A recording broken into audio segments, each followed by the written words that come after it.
There you go.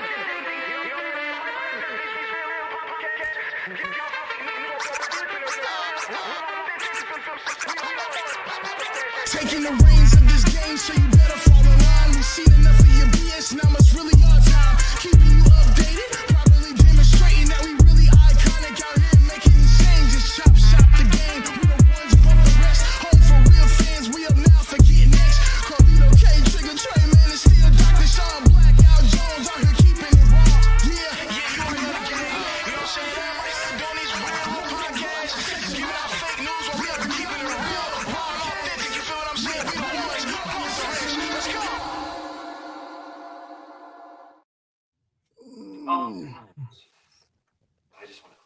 What it do, what it is, this your boy, Blackout Jones, Mr. Baby, coming to you. And we got some stuff we gonna drop and y'all gonna love it. Sinister, what you gotta tell them? Oh, you know, man. It's your favorite tattooed heathen. Yeah. Back at it again, man. Love that for you. And y'all already know what it is. It's your boy. Do I want to drop it on him this week? You know, are we dropping that hot fire? No. You don't know? I mean, I feel like it feels appropriate if I do it, but you know, I'm not gonna do it if the general consensus is I shouldn't do it. You know. Are we?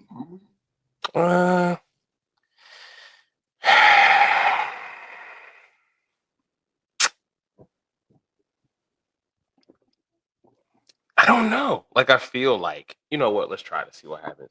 Y'all already know what it is. It's your boy, Carlito the Cannon. Oh, have we upgraded? Oh, let me try that one more time. Y'all already know what it is. It's your boy, Carlito the.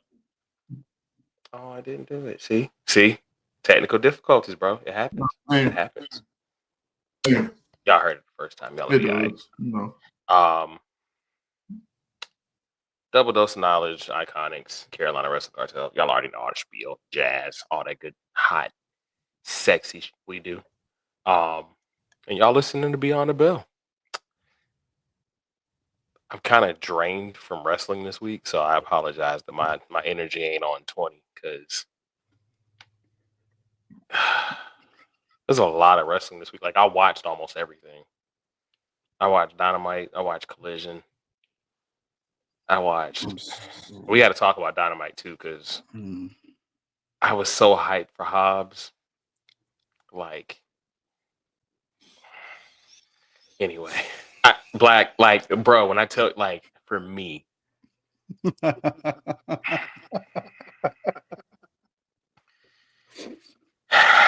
anyway, No, I'm not even. Because I had a lot to say last night. I had a lot to say last night about that product. Look, you should have went live. Look, because last night was the night for you to go live Dolo and just go off real quick. Because I thought about it.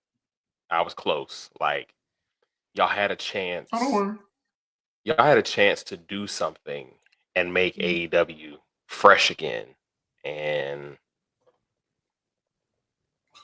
I'm going to say this now. If Cope ends up winning the title, and there's a contingency on that. If Cope ends up winning the title just for Christian to cash it in on him, and that becomes the main event feud, I'm going to, in the words of Mr. 211, cut that smooth off.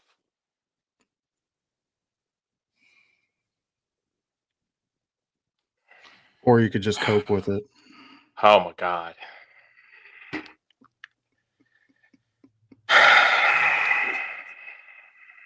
What else they got, dude? They don't have nothing else. No word. You know what? They absolutely don't have anything. They're dead to rights. Death Riders. Done. That's what it specifies. Death. Done. Dead. This Jeff Jarrett MJF mess. Dead. So, okay, wait. Before we really get into it, how'd you feel about the promo? Because it caused a little stir because, of course, you know, or Owen Hart mentions from AEW. Anyway, look, man. You know where the promo is going to go. You know what MJF does. He touches your emotional string. Same old, nothing different. Just another character. Fire's death. Done. Dead. Promo's going to go. Oh, my bad. That's my fault. I was trying to share it to the page. No, I completely agree with you. Especially the whole. Well, I'll say this. I did like the one-liner. Like Jeff Jarrett is the last thing you see before your company dies. I would have loved that if TNA had actually died, but it didn't. So it's like They did. I mean, It didn't die. they didn't. They didn't die. GFW died. WCW died. TNA is still here. Speaking of TNA still being here, partially reincarnated. it's reincarnated. I mean, of course, Striving. sometimes death and rebirth. And speaking of TNA, we looked at the Scott D'Amore situation as possibly the death knell. Now it ended up being, it might have been a great move on their part. Absolutely. Because if you're gonna let someone like that go, then you got to make an impact. What is your next move? And we see what their next move is. No. Well, we're seeing the crazy thing about it though is now I'm questioning, since we got this TNA and NXT alliance solidified on paper, would that have happened if Scott D'Amore was still there? Like, did they get rid of him and that kind of opened the door for the real, okay, let's sit down and come to the table moment? Could have been. It could have been a case of Scott D'Amore, staying on his morals and basically standing on his morals, like, hey, we are TNA. What do we need them for? Could have been that situation. And okay, well, we'll get you out the way so we can get to where we need to be. Okay. I mean, I can see that. I can genuinely see that. I don't think MJF and Jeff Jarrett was on my bingo card for 2025, though. Man, none of that was on our bingo cards. Not Jeff Jarrett talking about everybody want to go for the title and they all over 50. But this is my thing, though. Why now? Like, y'all have been around 5 years, and this is the most you've heard anybody saying they want to go for the title. Why now? Because they don't have anything left. Oh, well. He's dead. Moxley should be ashamed of himself. It's dying of death. Like we talk about like the mass exodus that's going to hit TNA and New Japan, because that January exodus is a thing too. Mm-hmm. So we got Takeshita and Tanahashi coming up. I'm sorry. Go ahead, Sinister. Because I mean, like, look who's gonna look at all the people who could potentially drop ship from AEW. Like, this is one of those situations where it was like the grass is not always greener on the other side. I said this some years ago, and I still stick to it. The grass ain't always greener on the other side. It's greener where you water it. If you invest and cultivate and put some time into your garden, that's where the grass is green. And Tony's not doing that. We got Malakai Black possibly getting ready to be Aleister Black again. How does that happen? How do you let that happen? Like, I mean, look at all the crap that people talk about Ethan Page in AEW. Dude, look at him in NXT. AEW Ethan Page would have never been on the screen with The Rock. No. Like, that's how far he's come. AEW Ethan Page probably wouldn't main event a takeover. Yeah, absolutely. Like, no. Like, and that's not to say that,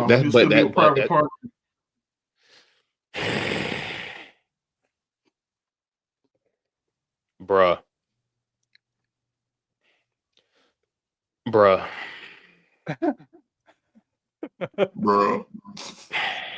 You waited too long to put the belts on them. Then you waited too long to put the belts on them when you were gonna put them on them. And now look at where they are. Like, they had the opportunity to be your homegrown the pinnacle of your tag team division. Not necessarily saying they were destined for superstardom and like the Road Warriors or nothing like that. But Private Party was over. Between Private to what it's crazy because fans get on WWE for the lack of the tag team division. But look at where the Acclaimed and Private Party both are. And not just them, but also the Guns. You Where had the Hardys three. are. You had 3 homegrown, ready-made faces of the tag team division tag teams for you, and that were over. Especially the Acclaim. The Acclaim. They were red hot. I hated how hot they were, honestly. They were like Enzo and Cass hot. Yeah. Like they were teach there. That. You can't teach that. And if we got nothing from it whatsoever. Yeah. The Guns had that little tag team title run. And I'm always standing on it. You gonna stand on what? Like I said, man, that Private Party, I'm always stand on it. Private Party should have won the tag belts in the tournament. In the tournament after they pinned the Bucks in the first round. You get a win over the Young Bucks. When they were still in the first round. The Young Bucks. They were still here. Yes. And you gave tag team belts to 2 people that didn't need it whatsoever. They were already established. At all. They didn't need but that's the same thing when they gave Scorpio Sky the TNT championship. I was like what? Yeah. Oh, okay. Every time we was getting passed around.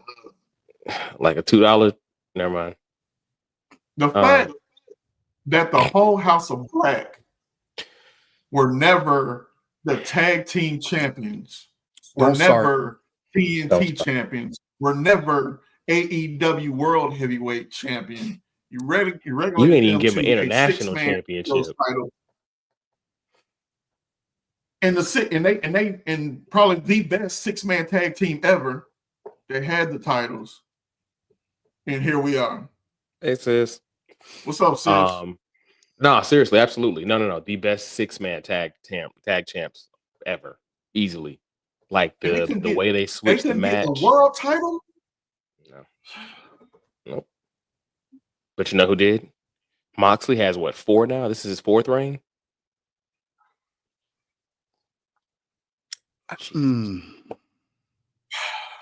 Jeez. I'm not saying the AEW is dead, man, but like I hate making this comparison, and I made it before, and I'll keep making it until they change stuff around. This reminds me of the death of WCW. Like this is 99 WCW. When they came out, I remember saying, this is cool. This is new. It's never going to compete with WWE, but it's a great alternative for people who want to see these people. But then you started picking up the mistakes of WCW, and then all of your homegrown talent that you could possibly have pushed to the moon and back, you just were pushed you're over away. Here now. Like, and now that all of the WWE people are going back home, jumping ship, who the hell are you left with? It's the jumping ship, man. I haven't heard that since the Attitude Era. So like to hear that now, and it's crazy because I remember thinking people jumping ship to AEW. Like when Mox jumped ship, it was a major thing. Like I think we kind of knew it was gonna happen. We didn't know it was gonna happen when it did, but it was a major thing. Yeah. And then and to be fair, he's probably their best booked talent across like the entire scope of AEW. Like Moxley is their Cena, basically. Their Cena, their Austin, like he's that guy. But the issue with that comes, y'all didn't have it to give anybody else. Like y'all had Kenny Omega, Kazuchika Okada, Jay White. I mean, it's for what he was when he was, because I still loved a little bit of the bubbly before I found out his wife was, and before we found out where she was January 6th. Jericho, Cody, which will never not. But you had so much talent. You had Penta, who y'all relegated to a tag team specialist. Y'all made him an Uso. And not the most over one, not Jay. Y'all made him Jimmy. Because y'all think about it, because they put the it was an accident, but they ended up having to put the international title on Rey Fenix. Yeah. Like they made Penta the less successful Lucha Bro. He was the Rick Steiner. He wasn't necessarily the Jannetty, because they, that's still a really, it's weird because that's a disrespectful thing to say, but at the same time, you kind of understand when you look at Sean's history. It's like he's the one probably tag team partner that, with the breakup, ended his career. Yeah. I mean, so is it safe to say that Rick Steiner was the Jannetty of the Steiner brothers? Because Scott went on to have so much success. No, Rick was different. Rick was different? Yeah, Rick was different. Because understand, Rick was, you got to understand, he tagged with Sting first. Well. I'm talking about 90s after WWF in WCW, not like early Rick, early Scott. I mean, like after the Steiner brothers became hailed as the Steiner brothers. Career, I mean, because he had a television title run. That's about it. You know what I mean? People still loved him. Okay. It was like Jannetty just faded away. Oh yeah, remember they put him with Al Snow? Well, Leaf Cassidy. Yeah, I remember that. Jesus. Yeah, that didn't work out too well. Is there another tag team that we can equate? And guess what? Al Snow took off. Al Snow. I mean, what does everybody want? Head. What does everybody need? Head. What does everybody love? Head. That was that. I remember watching. What was it? Was it Cyber Slam Blackout when they passed out the foam heads to everybody when they passed out the foam heads to everybody and had the black lights going and everybody. No. They won a Cyber Slam. That was Living Dangerously. Living Dangerously. Yeah. Man, that's over. Yeah. That's they had over. A rave. They had a rave. That's over. That's over. That's excuse me real quick. Y'all see out here rocking the Ashe wrestling beanie tonight. Tune in on YouTube, episode 2 of Ashe Television. Big episode tonight. Mr. Darius Carter versus Jonathan Gresham at Ashe 1. We were there. Oh, yeah. The infantry versus what's my man Duke and DMD. Yeah. We were there. Love that. Love that. So I'm gonna have that going on in the background, as a matter of fact, just because that was a great card. I should have had it running last week. I wasn't even thinking about it, but I'm gonna have it. So Sinister, you're new here. I'm gonna go ahead and forewarn you. I don't know why it happens to me. It used to be me and Trigger. Don't know why, but if I so you're gonna be a jack tonight. Okay. Yeah. See, it got me tonight. Let's see if got me tonight. See, yeah. So there's certain things. Let me see. There it goes. There it goes. 4th of July. And there it goes. There it is. Fade to black. But yeah, man, I'll say, hey, we had a great time, man. Luke was in the building. You know what I mean? Big Swole was in the building, man. It was a who's who. Hell, even No Way Jose, he was sitting up top, trying to hide, but D caught him slipping. You know what I'm saying? But it was a great night. Yeah, you're definitely gonna love the Mr. Darius Carter match with Jonathan Gresham, TME and the infantry. I can't wait for episode 3. But yeah, definitely go to Ashe Wrestling. Go on YouTube, 8:00 every Thursday night. You're gonna definitely enjoy some great wrestling, man, and just great atmosphere, But to kind of touch on the, to kind of still talk about AEW just a little bit in regards to Penta. And there was there's a podcast out there. I think everybody knows who it is, JD from New York. You know what I'm saying? 206, 26, whatever the case may be. You know, he said that WWE exposed. Sorry about that. You know, WWE exposed AEW, you know, with the Penta and Chad Gable match, and saying that, you know, you ain't got to do 50 flips and false finishes and this, that, and the third. But on the flip side, when Will Ospreay has a match, he'll sit there and say, Will Ospreay has a banger of a match, and he's doing exactly the same thing. So don't sit there 1 minute and say, oh, Penta this, but you say Will Ospreay has a banger here and he's doing the same flips. And don't say expose AEW, because let's be real here. Let's be clear. Penta been doing this in Lucha. Penta been doing this in AAA.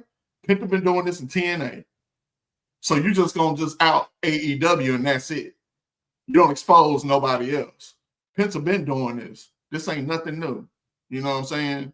So let's cut that out. And then you want to sit there and talk about the tribalism and things of that nature, but you continue the tribalism. When you go on there and you sit here and talk about the ratings that they have or the crowds that they have, but you speak about, you stop with the tribalism, but you causing the tribalism. But if you know what I'm saying, if you're really not trying to mean, you know, to cause it or whatnot, but you causing it just by doing it and keep speaking about it. First of all, I don't really care about the ratings. And I don't care about the attendance, but you know, it is what it is. The attendance, it's terrible. But you continuing to say those things, it's going to continue the tribalism that you say you hate. So you got to do, you got to, you know, I know you think you're right all the time, and that's whatever, you know what I'm saying? I mean, you my guy and all, but I got to also be fair with it. Like you're being hypocritical trying to say WWE exposed AEW and because Penta had this match. But at the same time, you praise Will Ospreay in every match that he does, and he does more flips and false finishes than probably anyone in the business right now. So that's all I have to say about that. I mean, you're not wrong, bro. Here's my deal, agree. Man. I have followed Penta for like 10 years. Since 2014. Bro, shut up. Lucha Underground is not 10 years old. It is. And like, here's what dawned on me, dude. Like, no, I'm always wait. Bring that back. Bring it back. 10 years old, bro. Lucha Underground is not 10 years old, bro. Yeah. Technically 11 since we in 2015. You mean 2025? Yeah. Wow. No, I wish I was in 2015. The world was a lot better. No, I went down a rabbit hole of 05, 06 music. Take me back to that stretch. Anyway, not going down that road. But no, ain't no way Lucha Underground 10 years old, bro. I don't believe you. 2014, dude. Okay, never mind. Okay, all right. Continue your point though. You've been rocking with them for 10 years. Here's my thing. If you support the wrestler no matter where the hell they go. The fact that online I've seen so many people turn on Penta just because he went to the E. Where? I haven't seen any of that. Bro, it's all over my feed on TikTok. Like, I've seen some people saying some outrageous stuff. Like, dude, here's my thing. Like, tribalism. Like what you like, don't be a dick. Yeah. If you support the wrestler, support the wrestler. I supported him in AEW. I bought the Lucha Bros merch from AEW. The little bit they did have. Yeah, the little bit. I'll buy his stuff in WWE. I've bought his masks. Like, so if you support whoever you support them. Shut up about where they're doing it. If a company is going to flounder on somebody and relegate them and not use them as a business, they have a right to go somewhere else to do better business. Well, so this you know is what, their though? job. But you know what, though, bro? I think and I picked up on it after last night's Twitter storm. I'm never going to call it X because I don't care about Elon Musk. It'll be Twitter to me till the day I die. I still tweet. After watching the response of the world to the Jaida Parker stuff, which we're going to get into a little bit later, I think I don't even think the tribalism is real.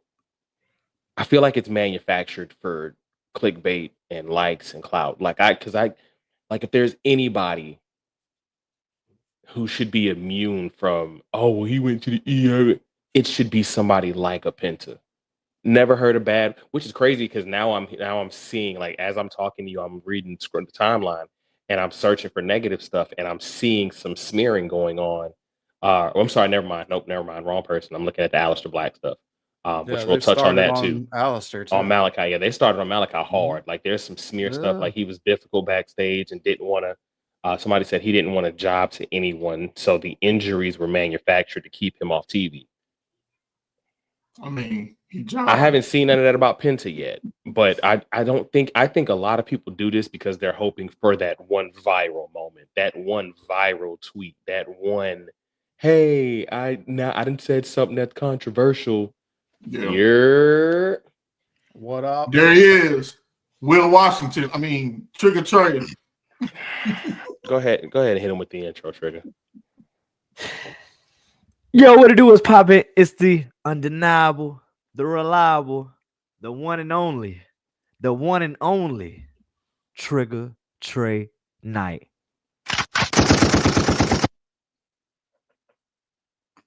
You joined us at a perfect opportunity, brother, because we talking about Penta. Yeah, it's tribalism. And we're gonna touch on Aleister because the tribalism, like I said, the tribalism for him is so much worse. Like, right. I'm seeing, like I said, I just read a tweet and somebody said that they were manufacturing his injuries on screen to keep him off because he didn't want a job. And I'm like, I wouldn't want a job either. Why not? I mean, why would I want to? Why? And not even being funny, but why would I want a job in AEW where my losses are not only gonna matter, but Sports for You Wrestling Pod. What's going on, fellas? We appreciate y'all tuning in, man. I watch y'all every week, bro. I watch y'all live streams. Y'all got some good shit going on over there. Keep up the good work, fellas. And anytime y'all want to collab, let us know. And anything you need, we'll be here for you, man.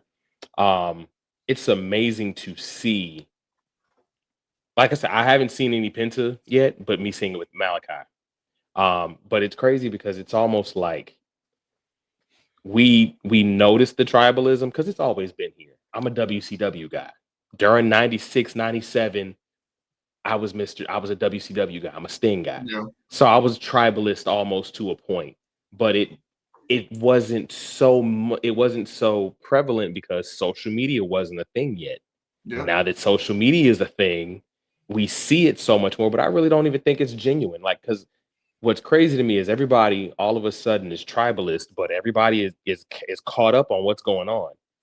Mm-hmm.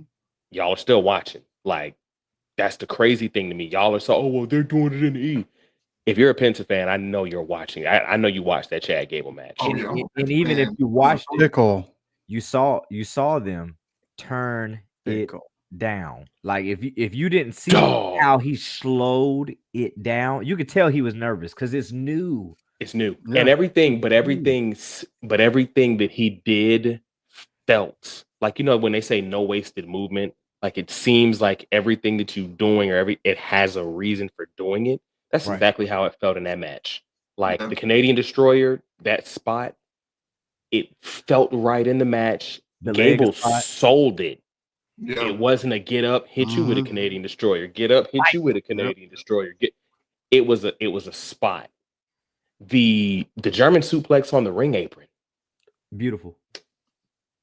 They both took care of each other in a very but you know what though? I get what we were saying though, because shout out Josh. I know I get what you're saying though, because like you said, Trigger, Penta was nervous.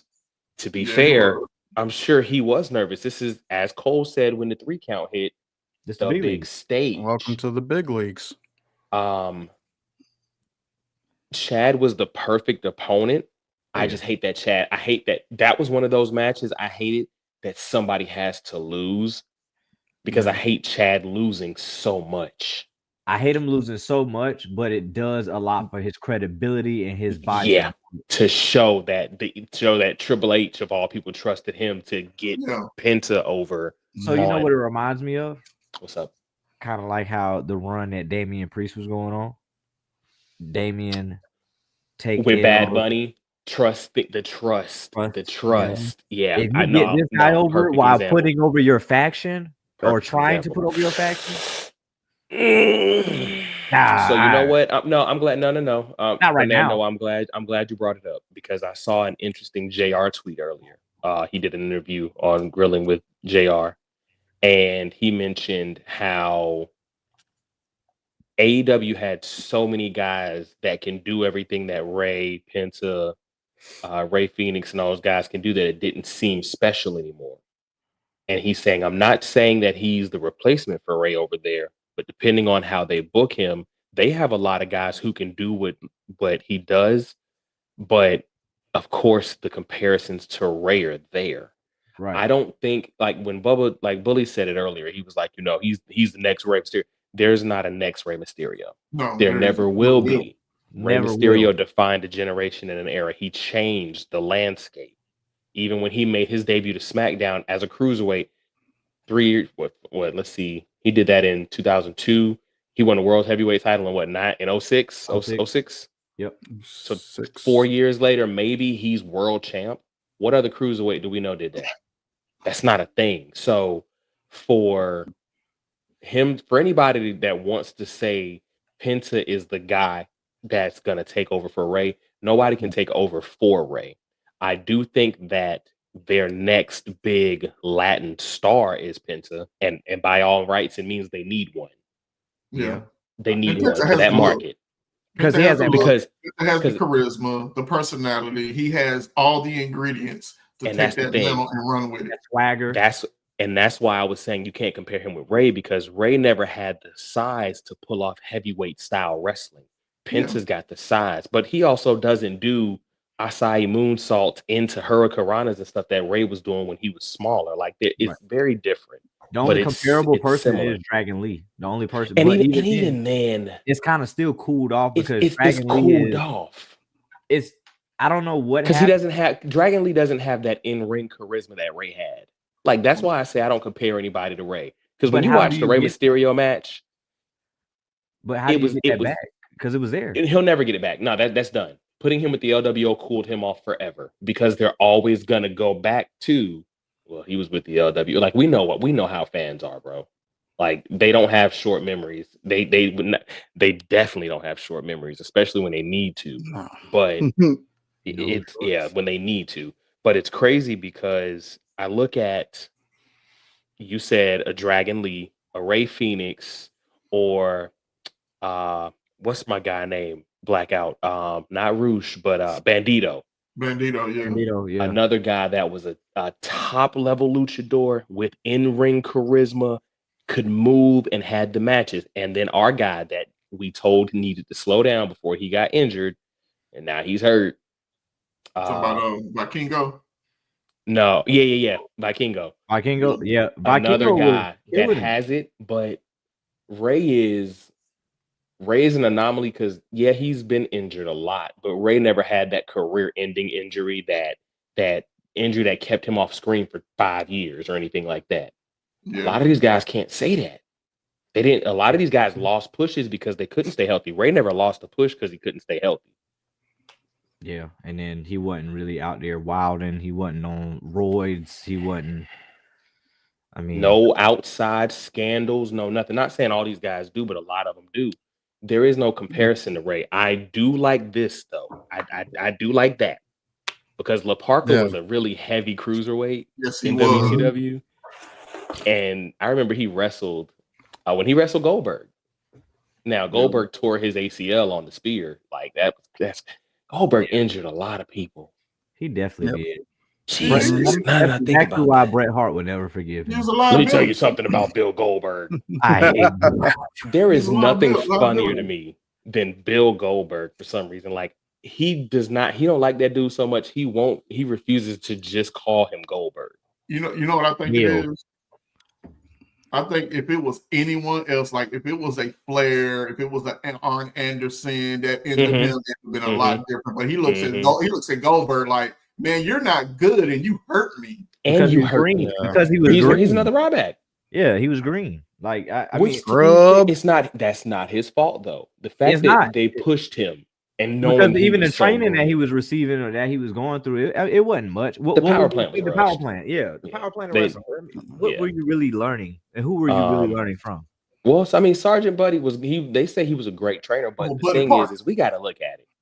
Goldberg went from wrestling Hugh Morris and Prince Iakea to Raven and Hollywood Hogan in less than a year. You did. Who else got a push even, like that? You're wrestling Hogan on live television. A free match. 60,000. 60,000 strong in your hometown. Georgia Dome. Okay, hold on. No, don't you? No. Hey, hold on now. Wait a minute. No. Hold on. Wait a minute, Fernando. Wait a minute, Blackout. Wait a minute, Blackout. Let's think about that.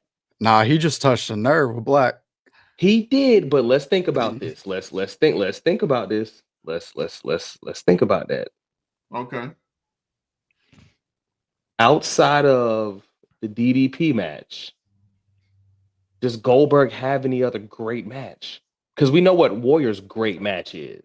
That's Hogan. No, Warrior has more great matches. He's got the match with Rude. He's got the match with Savage. He's got the match with Hogan. Yep. Warrior's got a couple more than Goldberg. So hold on now. That may not be a stretch. Are we not counting the squash matches? We're not counting squash. No. We're not counting squash matches.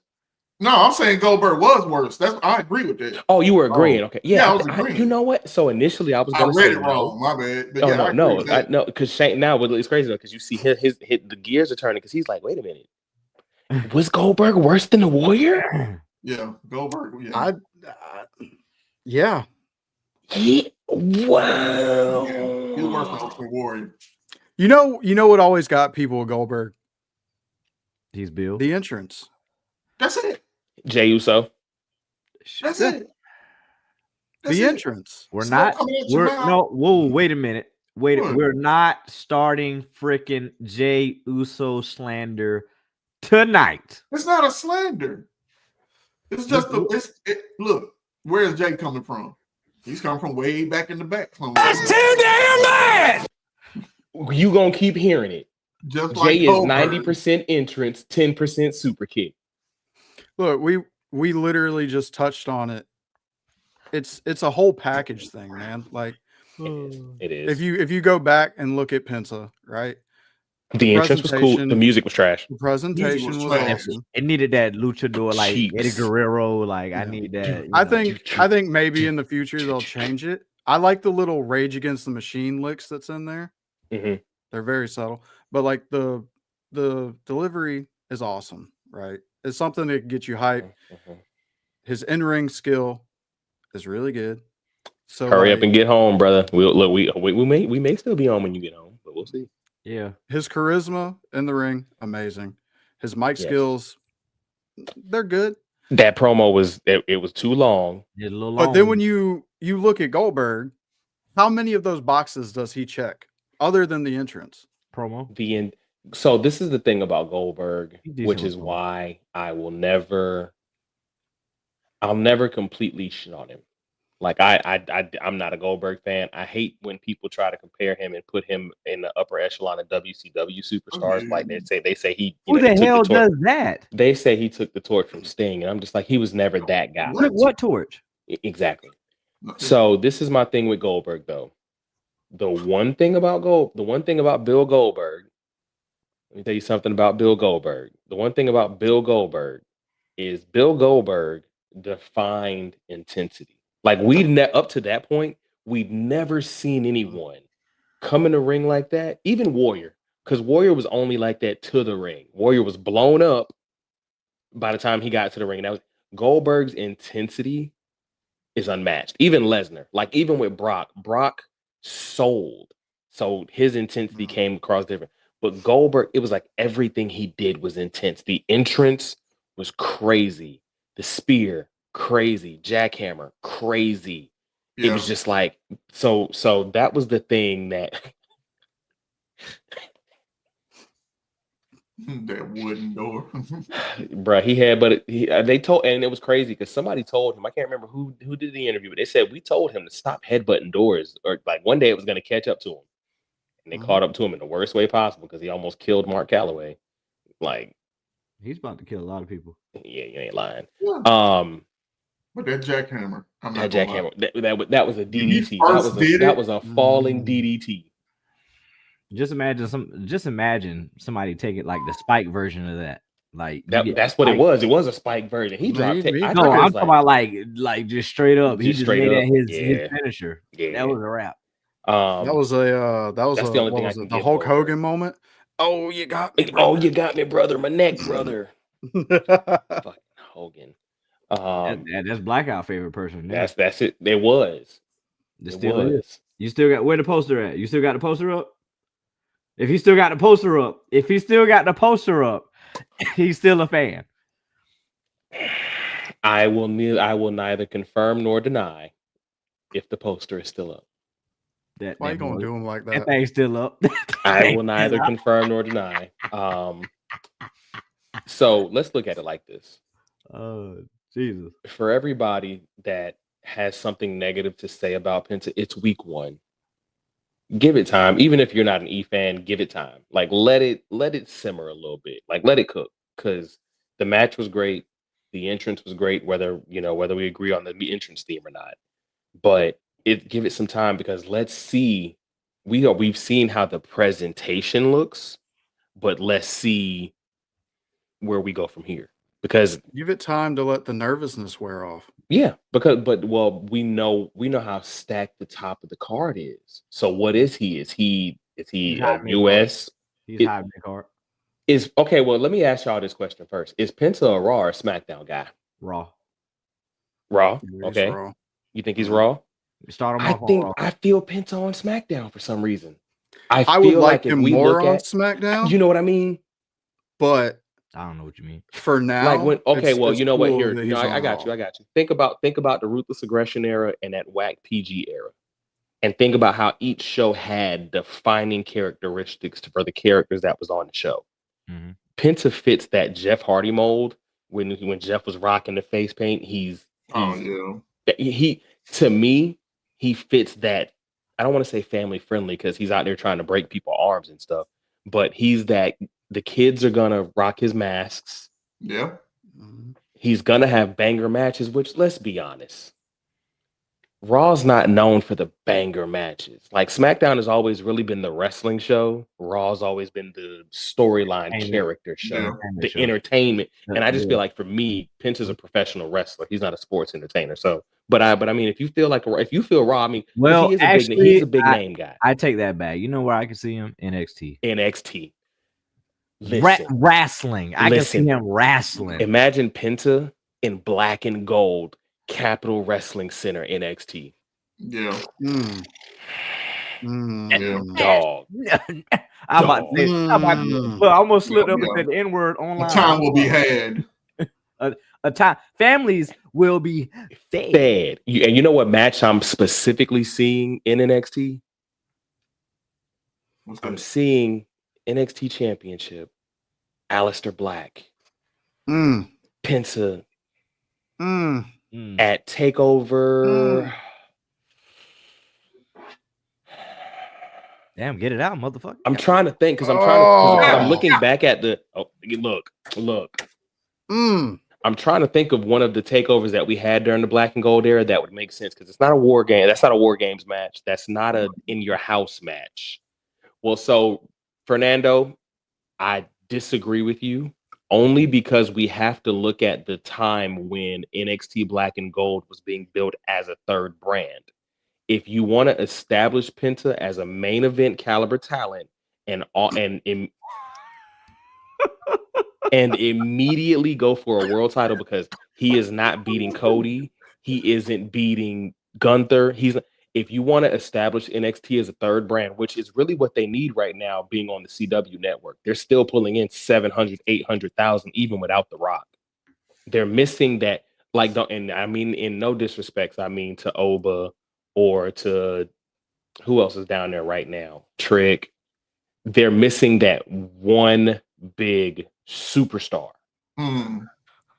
They're think about it when it was Keith Lee, Adam Cole, Tommaso Ciampa being this era, era of NXT. If Penta was there for that, and they were establishing it as a third brand when it was touring, and there was merchandise being sold with the NXT patch on the shirt, because I still got a couple of shirts that You know, the Aleister Black WWE and sticker was Penta here. at a takeover or a stand and deliver. Because you know the WWE sticker Bruh, was here, but the old NXT shirts take had the the NXT money. logo sewed into the bottom of the shirt. If you want to make him that big, then he'd be perfect for NXT even now. Because realistically, think about it, and not being funny, but if you want to reach that Hispanic market, there you go. Putting that major Hispanic star on network television, that's gonna bring in another 100,000 viewers. Just saying. Ethan Page is a main event guy in this NXT. I don't think this Ethan Page would have been a main event guy in Black and Gold. But I will say this: it's completely different dynamics. Completely different dynamic now, bro. Like I definitely agree he's a main event guy, but it's also because what's really the main event there? Oba, Ethan Page, Trick, and then that's it. That's it. Because when Ilya left and Melo left, that took away like their big pool of. Could you say Jay? I mean, who? Because he dabbles out of the main event. Who? Javon. We'll see. We'll see. We'll see. We could because he's so it's crazy because he has been in a main event. But does being in a main event make you a main eventer? I think no, it doesn't. But I think personally, I think truly he is a main eventer. Okay, he is a main eventer because he has, even though he's working on his promos, he has, and that's why I don't think he is yet. Because for me, you already know how we talk about when we start to critique. So you gonna say Trick a main eventer with his promos? Or excuse me, is he a main eventer because of Trick? See, that's the thing. Trick is a Goldberg type guy. Great aura, great entrance in the ring. Yeah, that would be you know what I mean? He's another Goldberg-esque guy. The entrance gets you hype, and then he doesn't deliver in the ring. But I will say that triple threat was his best showing. I think the Oba and outside of Ilya matches don't count because it's Ilya. Like that don't count. Yeah, Ilya make everybody look good. Everybody, bro. I can't wait. I can't wait for Ilya versus Penta if we ever get it.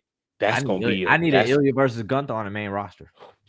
That maybe would get people to care about Gunther. Well, okay. Question. We'll get to that later. Do you want that for the World Heavyweight Championship though? To give Ilya a taste at that. Okay. At that level. I'm not mad at that. It's weird because not like a one and fall off, like a feud. Like it's got to be like how it was in. Okay. I need that to be like a feud. Like they got to finish building him on the main roster though.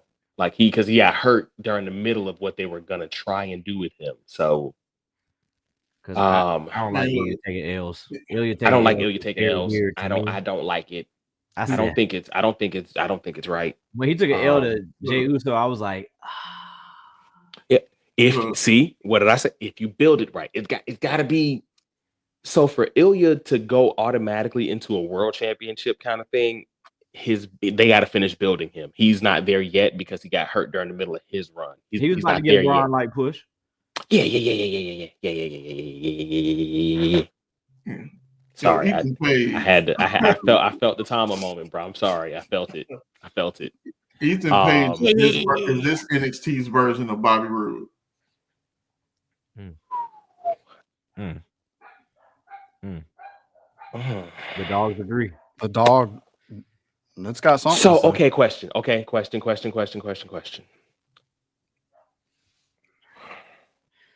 Is he this version of NXT Bobby Roode, or is he this version of TNA World Champ Bobby Roode? NXT. I don't think so because he don't have that appeal. Like what do we know Bobby Roode for in NXT? TNA Bobby Roode was a glorious. That is all we know him for. No disrespect to but we know him as the entrance. Because I would defend, and I'm victorious. That's what we know him for. Because you can't. And I don't mean no disrespect again, but you can't name me one Bobby Roode NXT match. Oh, okay. Don't worry, I'll wait. What are you talking about? Him and Shinsuke? You got any crickets around? I forgot they even wrestled. Yeah. See, you didn't remember. See, I think he. I mean, now I don't disagree with you. I just feel like he's that off the chain Bobby Roode when he cut his hair after he turned on Storm, and he just was going on this heel run, and he was great on the mic, great in ring. Trick is not terrible in the ring, but what I've noticed that it's almost like that's a round of applause moment. That was a good call. That is.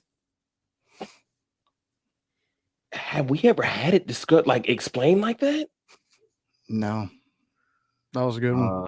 I think have we ever seen that? I think we've talked about the athleticism. I think we've mentioned it one time before, but Bree's right. Like when you touch on it, that mug is tall in the ring. So a lot of things that you want to do, like that's agile, you can't really do it because of his size. If he was like smaller frame guy, it's like this. If Trick was 6'2", 6'3", doing what he does, it'd be different. He needs to wrestle more like Baron Corbin. Yes. Like you know what he needs to do what Corbin did. He needs to go learn from Kane. Well, I really don't want him to go sit with Glenn Jacobs, but he can go sit with Kane. See, that's the thing though, because Dijak is an anomaly because Dijak is just as athletic as Trick is, but it looks good when he does it. Yeah, we can name a lot of athletic wrestlers that look good when they've done it. You know what I mean? We were sitting here talking about Barry. But I would Bobby, my brother. Dog, that's who he needs to learn from. He needs to take a class from Barry Windham. Because they are the same, they're almost definitely the same build. It's just Trick is more defined than Barry was, but they're tall, lanky. They got their legs are longer than their torsos. So everything they do, they look. But Barry was crisp and smooth with all of he was fluid. Whew. You know what? He's learning from NWO Stevie Ray Harlem Heat Booker T. That's who he's learning from right now. He wrestles like Booker when Harlem Heat was getting ready to break up. They weren't broken up yet, but you could tell they were trying to start to push him. Yeah. So he was moving different. He started doing the missile drop kick off top. Like that's who Trick wrestles like. Absolutely. Absolutely. You can tell. See, I'm not the only one that says it. Like, you don't have to see, you didn't have to kick me out earlier. I'm just saying, I'm not alone. I'm not alone in the thinking. He's got the catchphrase. The same thing is, who's next? Yeet. Same thing. The entrance is there. Even the screen agrees with me. The entrance is the best part about what he does. And then in ring, spear. Bruh. Never mind. I'm sorry. I'm gonna leave it alone. I'm gonna leave your guy alone. I'm just saying that the similarities are there. That's all. That's all I'm saying. No yeet. I saw it coming. Oh, you saw that coming? I saw that. It was very predictable. It was. Look, it was. like unlike some of our co-hosts, we can see things coming. Like Jeez. Yeah, look. Last week, listen, y'all. He wouldn't see a blind bat hit him. I'm gonna do it because I started Trigger on it. Like, it's my fault. For last week, I apologize that we banished Mr.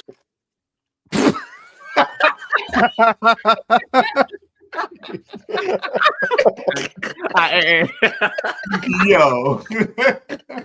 Hey, we ain't starting shenanigans tonight. I was waiting and I was like, hurry up and take over the screen while I'm talking. So that way my voice was going while you were looking at the screen. I was like, do it. And another thing. Bye-bye. Nah, that's crazy though. Yeah. But we got all off of the Penta thing and went tricking everybody. But let's keep it with NXT real quick, and then we'll go through Raw, and then we'll go through the Jaida Parker stuff. NXT was on fire this week again, back-to-back good weeks. Yeah. Oba looked real. I asked for it last week, and I got it the next week. Oba looks vulnerable now. You got to feel. Oh, pause. Hey, I'm going to excuse myself on that one. Pause that shit. Bye-bye.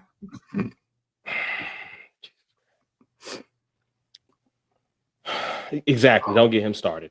I asked for it last week, and we got it. Oba looks vulnerable. I don't want him to look human. We don't want to take away his aura, but he looks vulnerable. It almost seems as if he gets too one-track minded and just can't focus on the surrounding, because he should have saw the Eddie Thorpe thing coming. But he was so zoned in after being disrespected again by Tony D, who I just don't care about.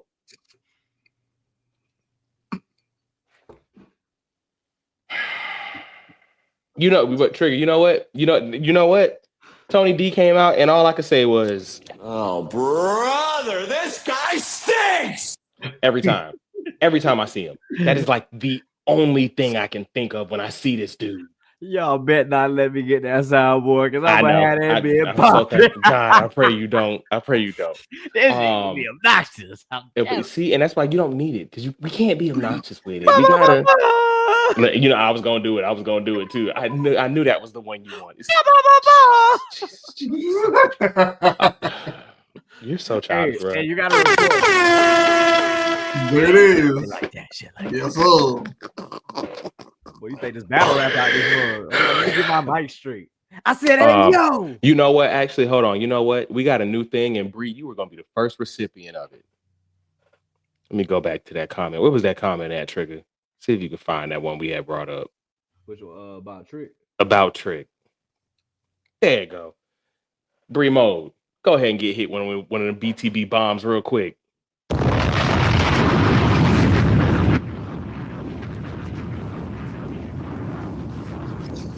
Listen, that is, I love that point. I feel like we need to screenshot that and put that somewhere, because that's a major thing. Man, feel like Cali in here. Yeah, for real. Listen, I don't know. I hope not too many, because I just be drained at that point, sis. Like, you get drained. You get drained. What?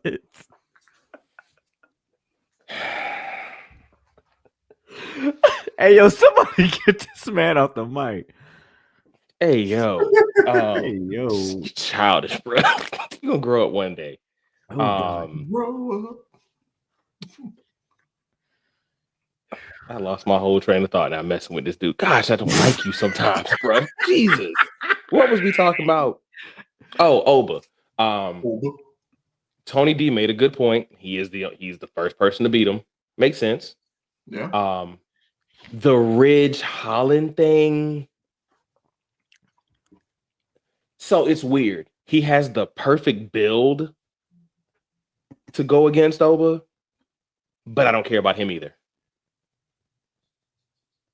Like, he has no charisma whatsoever. I thought maybe if they would have left him with Sean Spears and let Spears be his mouthpiece and like his manager or something, like, y'all got to do something to give Ridge Holland some type of personality, because he don't. You know who he reminds me of, Blackout?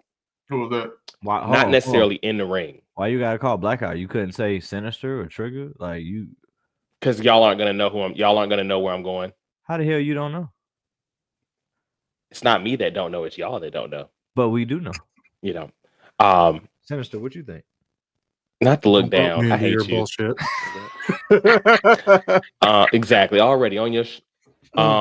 Fernando, hold on. Don't put that up yet. Don't put that comment up yet, because that's actually a really good one. He reminds me, not necessarily in ring, but he reminds me of Dr. Death. He has the look. You got a point. You got a point. The look. Because remember, they wanted to put him up against Austin with the brawl for it all. That was supposed to be his rocket ship. Ridge Holland reminds me of Dr. Death. Charisma ain't there. He can go. He's got a motor, but he's not Yes, Steve Williams. Yes, he reminds me of Oklahoma Slam. Dr. Death Steve Williams. That's exactly who he reminds me of. Mm-hmm. And he needs. Remember when JR ended up getting paired with him, and it kind of made him interested. That's what he needs. He needs a manager like that, of that vein, to get people to care about him. Because the last time, but I also feel bad for him because, and I spoke with Danny Burch about this when we were at the AML show. Before the double ankle break, he was actually supposed to be the fourth man in War Games with Oni, Lorcan, Danny Burch, and was it Pete Dunne that year? And Pete Dunne against Undisputed. But then Pat had to fill in because he broke his legs. That would have been something to get people behind him and motivated. And then the Big E thing happened, and that pulled him completely off. And then y'all relegate. Lieutenant Ridge, you ain't got no legs. You ain't got no legs. Big E is left with no neck.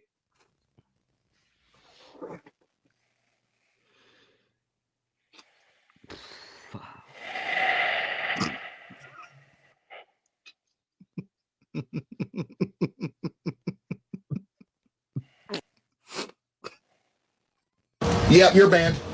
Have a good night. Have a good night, bro. Don't come back.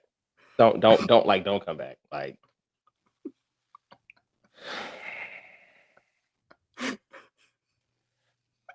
we gotta stop this young man. Like, oh God. Well, on that note, And we say bye-bye. Jesus. You can come back in whenever you feel like it, bro. I'm not bringing you back in. You have to bring yourself back in because that was so uncalled for. Yeah. You know what else was uncalled for?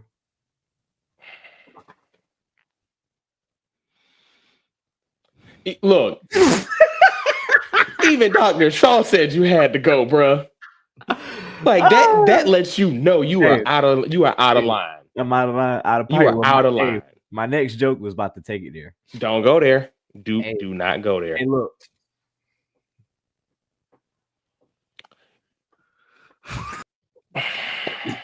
Really? Really, dude? Yeah. 5 minutes tops. Don't come back.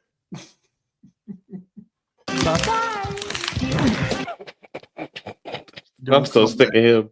Don't come. Yakety yak, don't come back. That was if y'all know him, y'all know what that joke was. We're gonna keep that off the air though. That is a Patreon moment. If I ever seen one. Listen, he gonna get us exactly. Yeah. No, you don't even pull up the comments. I got it from here. You don't do nothing. He's trying to get us canceled, bro. He's trying. Like he's he's tired, he's overworked. Yeah. He doesn't want to be beyond the bell no more, bro, because this is crazy. Like this dude is crazy work at this point. I am crazy. Oba looks vulnerable. It still was out of nowhere. Like it wasn't he didn't get beat down or nothing. It just came out of nowhere. Now next week, Oba and Eddie Thorpe. Why they keep doing stuff with Eddie Thorpe, I have no idea. Because Eddie Thorpe is the next Randy Orton.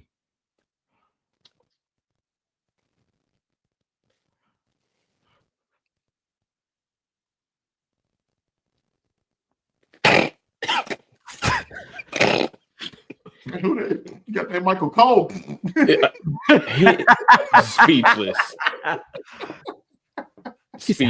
How dare you? Could you just kick him out?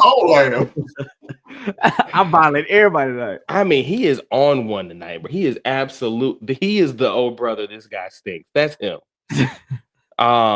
He's worse than Tony D. Yeah.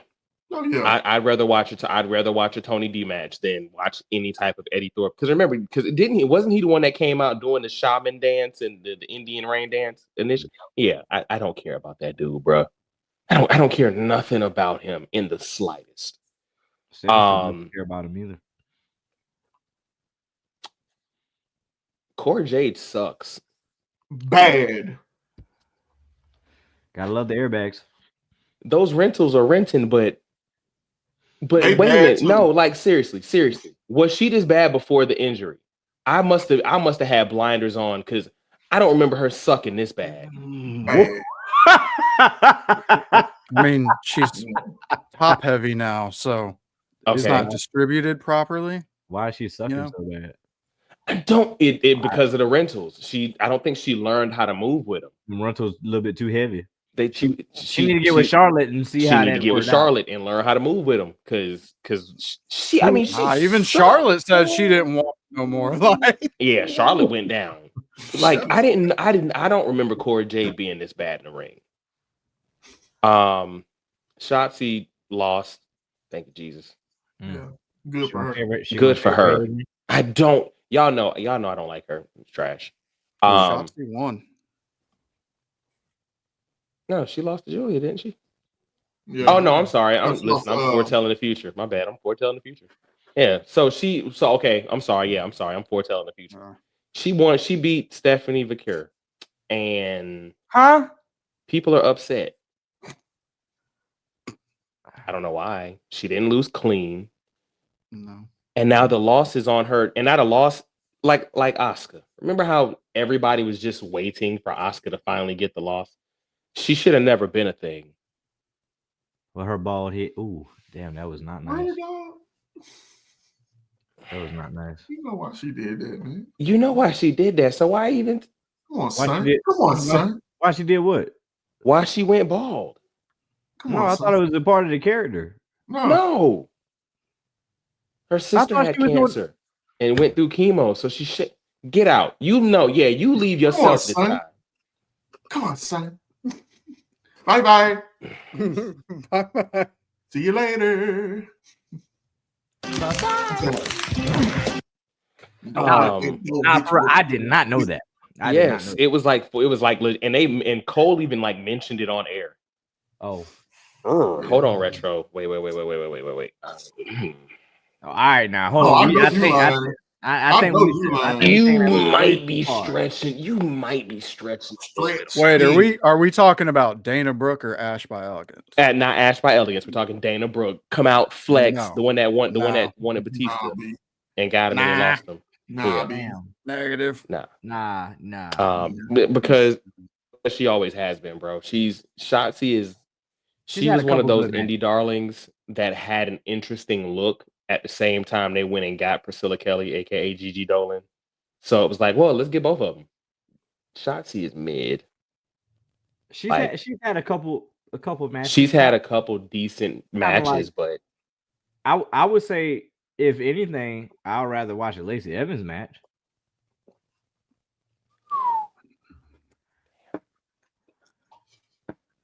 Well, that's a hot take.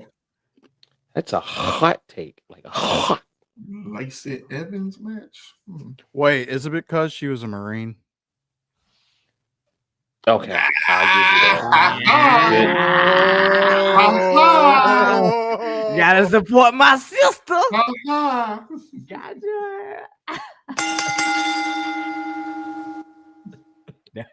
I'll give you that one, bro. Good job, Sinister. See, they fits. Not they both doo-doo water. Like doo-doo water is insane, bro. That is insane. Like that is. That's a whole different level.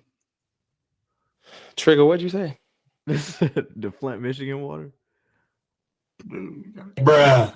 They called it doo-doo water. What are y'all talking? Oh man, yeah, that water is terrible. You can get out too. I mean, what did you expect? It is. It is. They said the water was brown. Who the hell is drinking brown water? Bro, wait a minute. My man said pre or post plastic surgery. Pre or post.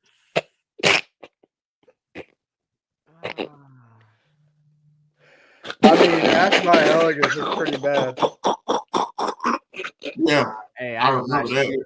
Hey, did she say somebody overdosed like in her family and they was in the crowd? Boo!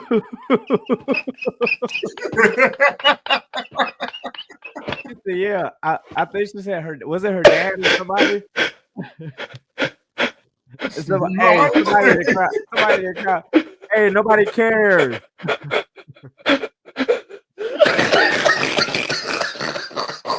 That was some cold blooded right there. That was some mean ass. I'm just gonna.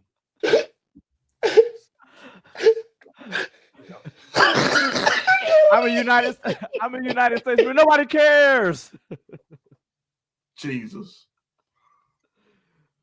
Sis, hey, I knew Brie was gonna say something. I Hey, knew sis, she was gonna say something. sis, can't leave them out. But leave them kinfolk alone, man. Hey, they drinking that Don't they do drinking that. They I'm drinking crying real tears right now. They drinking that mutant X water. I mean, bruh, like nobody cared. Nobody cared. Oh, brother, this girl. Look, she started going out there crying, and everybody was just like,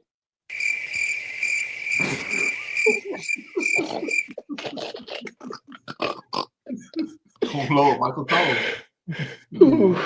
Oh God. all right, I'm done. Nah, that's. Hey man, go eat your turkey sandwiches and go sit down. Sit down. I'm sweating. Sit down. I'm sweating, bro. So anyway, Shotzi beat Stephanie. People are upset because they don't feel like Stephanie's first loss should have been on TV. They don't like that she's already lost. Julia lost before her. Yeah. Like, shut up. Would you Like, rather her lose at a PLE for a title? Yep, that's exactly what they want. So they can cry and complain about that. Yep. Yeah. Her first loss was not clean. No. And it actually meant something. Yeah. And not to mention, she's now still the number one contender. She's still the number one contender. She just don't get the first title shot. Yeah. Secondly, she now has 2 branching storylines to go into after this. She's gonna go back and go get Fallon, whether she wins, whether she's champion or not. I got a question though. One Yeah, question. No. How the hell do you get your ass beat in a makeup chair during a commercial break? I mean, what do you think the exotic dancers go through when they fight girls backstage? You ever see Players Club? Yeah. Did you at least pinch the? Never mind. I'm not feeding into this, dude. I'm not feeding into you, bro. Yeah, you was. I mean, hey, that's a pop culture moment. You was getting there. Nobody is going to redo the Oscar route, who, by the way, is still undefeated in NXT. Stop calling me. Who's gonna love you like me? Nobody. Who's gonna pin you like me? Nobody. You were stupid. She's not undefeated. They can beat her. They can beat her for the belt. They did beat her. They can beat Asuka. She is not undefeated. No, it's not vacant. It's vacant. Vacant. Vacant.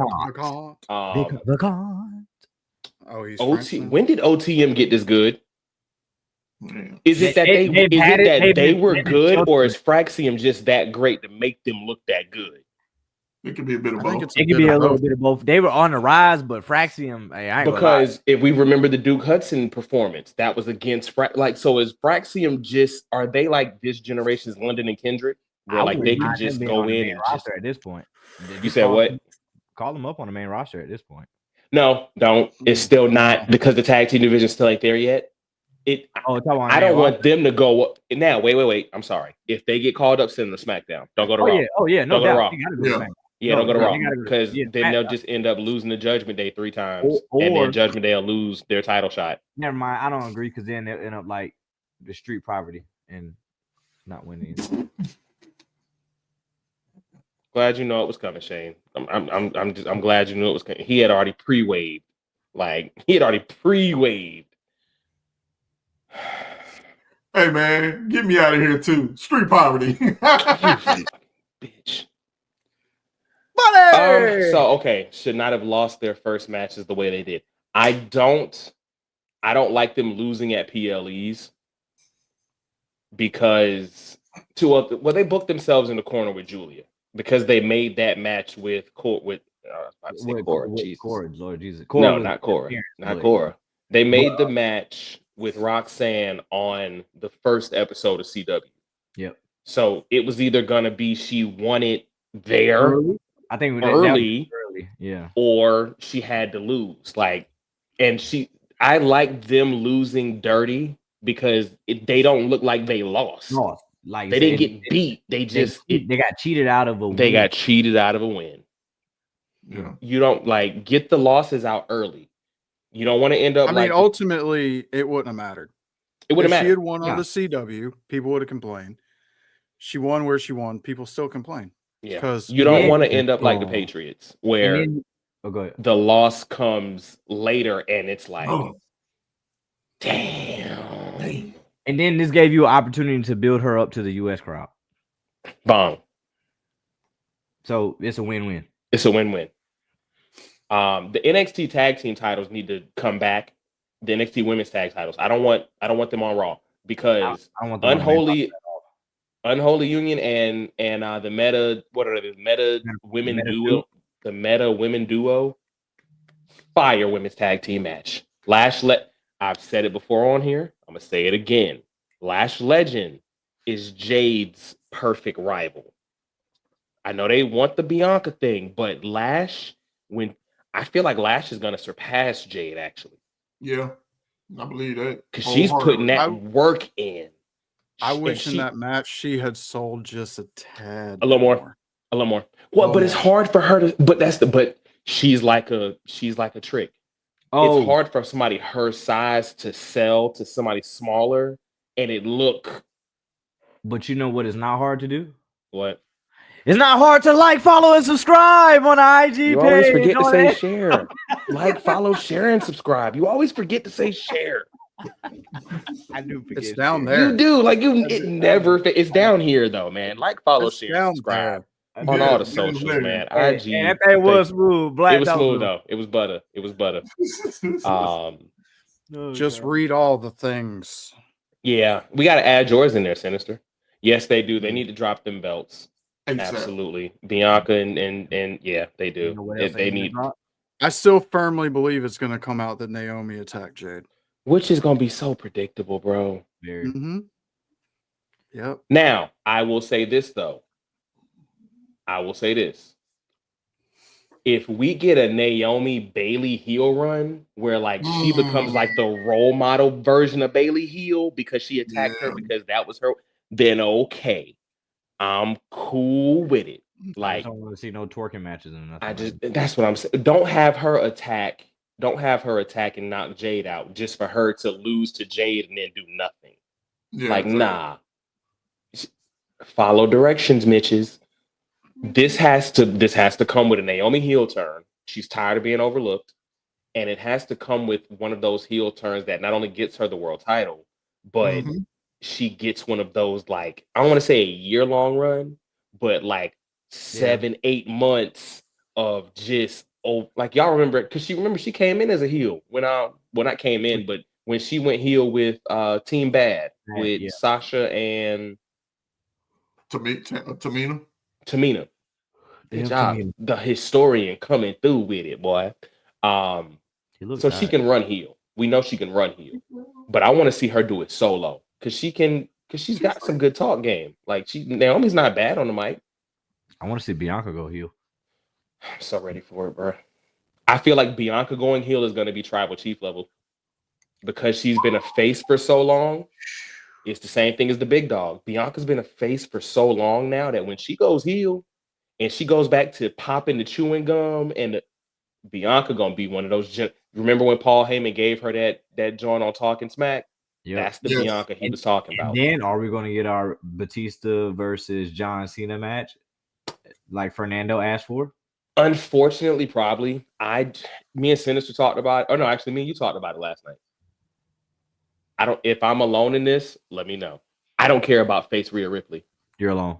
Not playing with that. You're not alone. We talked about this last night. Yeah. Sinister Black, how y'all feel? Because I don't care. I don't want to see her smiling, and I don't want. You know that can be Aleister Black alter ego, Sinister Black. Okay. Dang, you just came up with a. Give it up. Okay. That's a Harry Potter character, Dick. No, that's Sirius Black. Sirius Black. So just for that, get your ass out. Bye. Yeah, try to come at me like I don't know my Harry Potter. You go, what? What?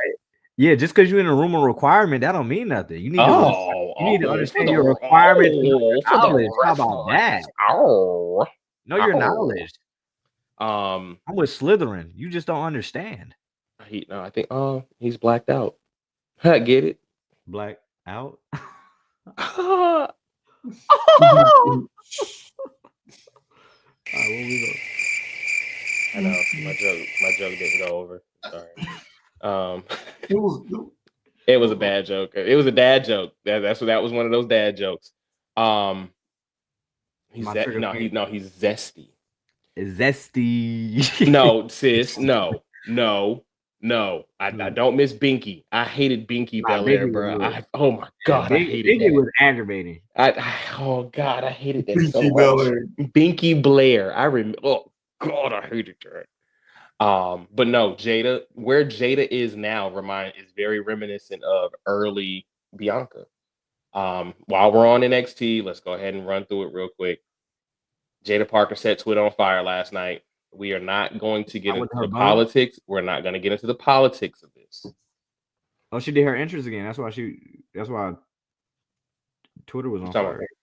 Like Jada's, her entrance was on fire. Like, that's why it was on fire, right? Twitter. No. She made headlines because she made another dope entrance, right?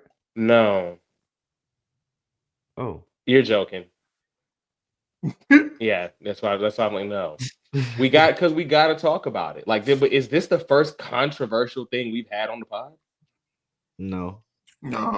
I thought we were going to talk about your friends and talk about how we were going to invite them on the pod, and then scandal broke loose, and then possibly we could have had Kane and stuff on the pod. Oh yeah. Oh my god. Let's not do that. Controversy creates cash.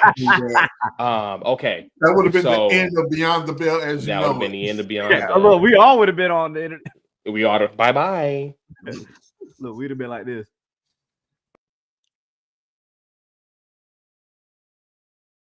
And we say bye.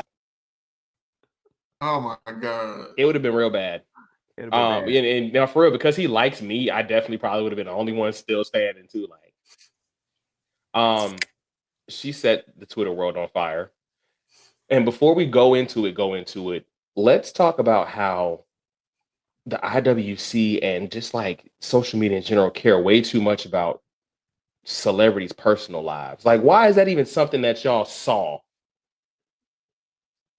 Like, it's an opinion as well. Like, everybody has a title to their own opinion. Granted, don't get me wrong, we could debate opinions all day. Yes, but I mean, yes, respectfully though. Like, keep the feelings.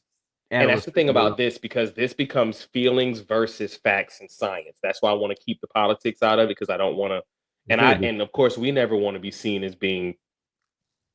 I was about to put air quotes around that word. I'm so sorry. I don't want to be insensitive. We don't want to be seen as being transphobic either, because we are not. We believe in inclusivity across the board.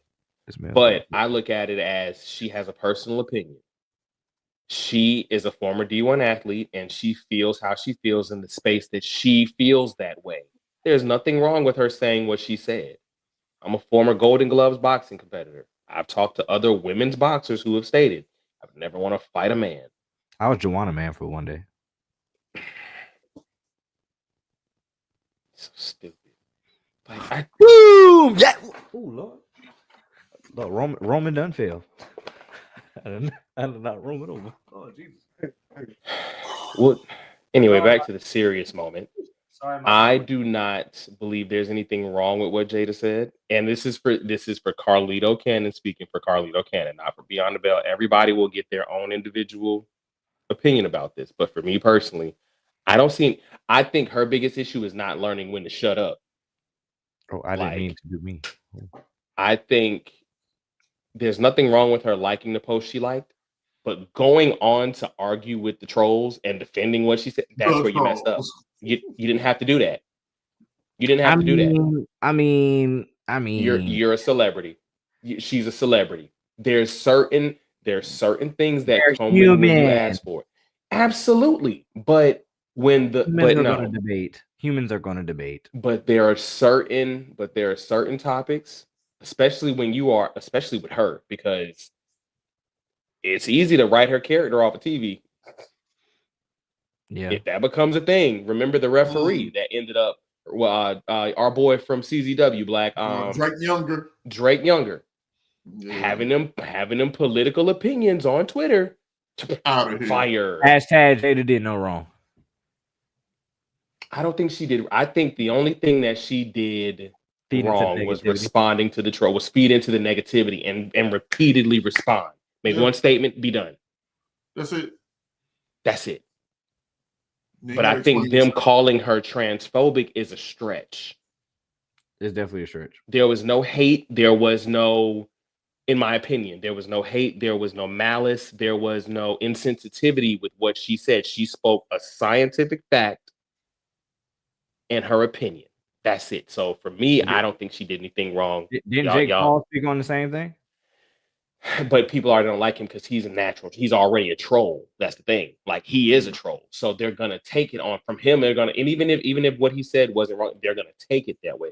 But with her still establishing a base and establishing a fandom, and especially with the whole Netflix move now and everything, this was the wrong time for her to go back and forth with trolls.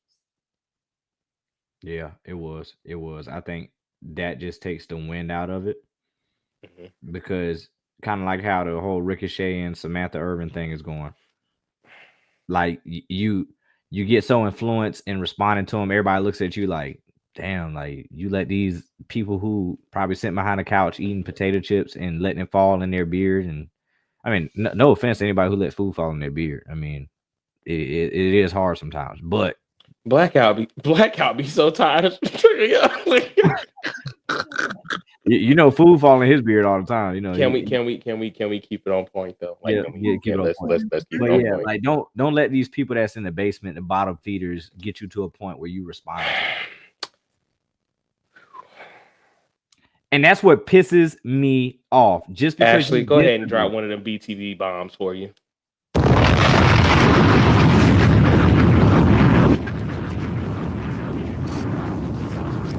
Yes, sir. I mean, that's the truth. The second you don't agree, you're against. Yeah, you're a hater. Yeah. Black, how do you feel? Oh, I was supposed to go to Ashe. I'm sitting here playing around. I mean, I agree with everything that she said. I mean, she's entitled to her opinion, and like you said, man, it didn't hurt anyone. That's, like you said, the issue was you continued to fall. I mean, to fall, I guess, in line with the IWC and continuing to talk. That's what they want. Shout out to Rayhan at Ugly Gang. There they are. Ugly Gang. Shout out to IWC, which, like you said, should have just said what you said, left the post, kept it moving, and let them. Wait. Is that match on tonight? Because me and you are heavy in that entrance. I got to make sure. No, they only having Carter and Grisham and TNA. Okay. When that match goes, we're gonna have to put that on the screen because we're all in that entrance. So yes and no, Nate. There is. See, that's the thing. Remember the Tiffany Stratton thing? Yep. Yeah, and look where she's world champ. Yeah. So there. But again, Tiffany also never responded to those things. She made one statement about it. It was like a harmless passing thing, like, I just added that. I didn't have any malice or intent behind it. And like I said, that's not my voiceover. I just shared a video.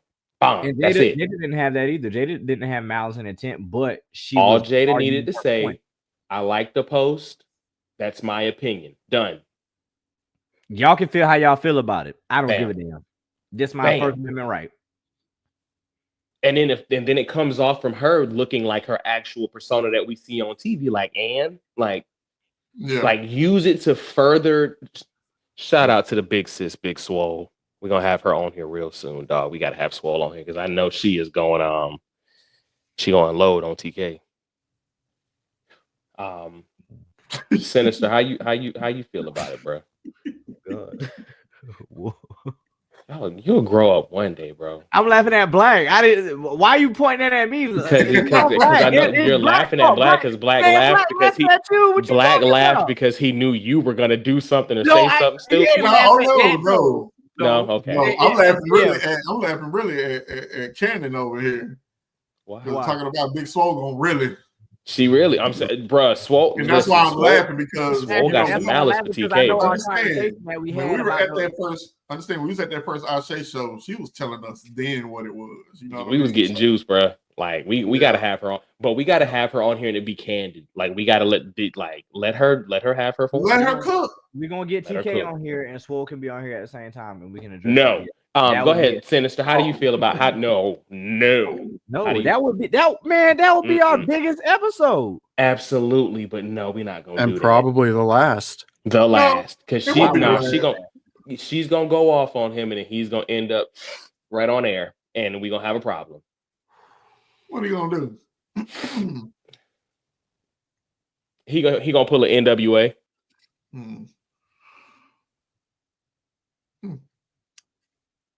Oh, yeah, he really just did do the NWA, man. What was it? Yep. All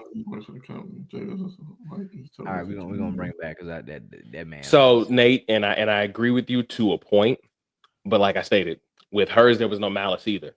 Like Jaida, there was no malice. It was she feels how she feels. Affecting the community. Tiffany thing did affect the community a little bit. But you know what's crazy though? Now nobody cares. No, not that. No. So now what's crazy is the people that are against Jaida are being called misogynists. So it's just a never-ending cycle of this now. I hate the social media world now. I do. Sinister, how do you feel about it, bro? I think, man, you know, I look at it kind of like my favorite football team. Which one? You got like 4. I don't give a crap like what you do off the field, what your opinions are. Like everyone's entitled to their own opinion, dude. Like you said, there's no malice behind it, but I do like Ash. You shouldn't have responded.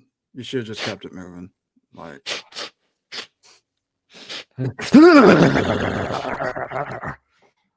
sugar booger sugar. Anyway. Sick? No, just got something in my nose, you know.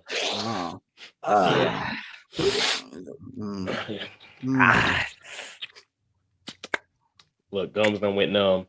All right, sorry. I'm sorry, y'all. We're gonna stop. Get back on task, man. Let's get back on task. No, we didn't, and we don't care to. Next. Oh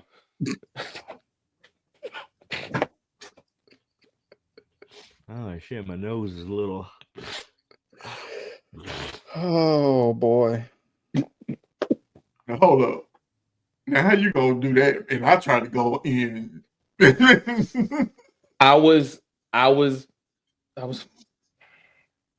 ain't gonna hold you. Cause I feel how you feel now. Like after the conversation we had to have with him. Yeah. Like the level of unprofessionalism is crazy work to me. What my boy said, man. What my boy said. No, I'm not doing that. Cause I'm not gonna do it on air.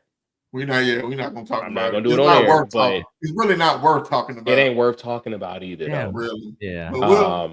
That's for like a Patreon or something. That's a Patreon thing. That's an exclusive because then if somebody see it, then we'll get paid for it. Like some people try to do all the time. Y'all say y'all want to snort with Tony Khan. What? You said snort with Tony Khan is the reason. We somewhere over here. I think we right here. I think so. He said, "No, don't tell him that I tried to set that up perfectly." Well, he didn't try to. We appreciate it. I did name drop you when we met him, and he kind of acknowledged that, but it was. But we wasn't acknowledging that price. Sorry. No, and not even necessarily the price. It was what came after. Nah, I'm sorry. Necessarily the damn price. You know what? I would have been open. I would have been open to negotiating if you knew anything about your opponents that you were booked to wrestle at a in a wrestling city. A But never 5-minute mind. interview for Okay, that? sorry. So no, we said we're not doing that. So we're not doing that. You're right. I'm sorry. We're not doing that. But Sinister, I agree with you tenfold. Well, to a point. Sinister There's happened. some things that you can do off field or off court that's just not justifiable. Like I gotta stop. Like prime example, Diddy. Like Drake. I don't play Diddy music anymore. Like I don't Diddy bop anymore at all. Like after watching the Cassie video, and then the Cassie video is what sealed it for me. The allegations, hey, but Take that. Pause. Violence, man. Pause. There's people still out there playing R. Kelly. You know what's crazy? People out there watching you know what, Black? matches. You know what, Black? Let me ask you a question. Are we at the point to where it's starting to become okay? Are we far enough removed away from that? Take that air? Take that. Oh, you talking about as far as R. Kelly, man? Nah. It's R. Kelly. No, we ain't removed. We're not far enough away. Not yet. Now, he did. Oh no, he did hit us over the head. I ain't even gonna hold you. He did hit us over the head. Like it was an astronomical. It was more than double. It was actually 3 times what we for Jacob. And that's when I was like, no, because you're not even that guy. So stop it. But okay, back to actual pro wrestling, because like I said, it was now.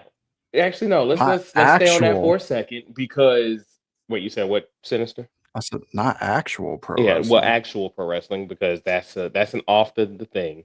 But are we seeing kind of what Rikishi was talking about in terms of fans and wrestling not caring about the personal like marriages and relationships that are, because now all of a sudden there's a rumor going around that Jay is having an affair with He's not. Jaida. That wasn't him. That wasn't him. Y'all see that. Y'all know that, but it was crazy because the video that Indy put up was like a year old. That was an old video, but all of a sudden somebody saved it and waited for this exact moment to throw it on top of.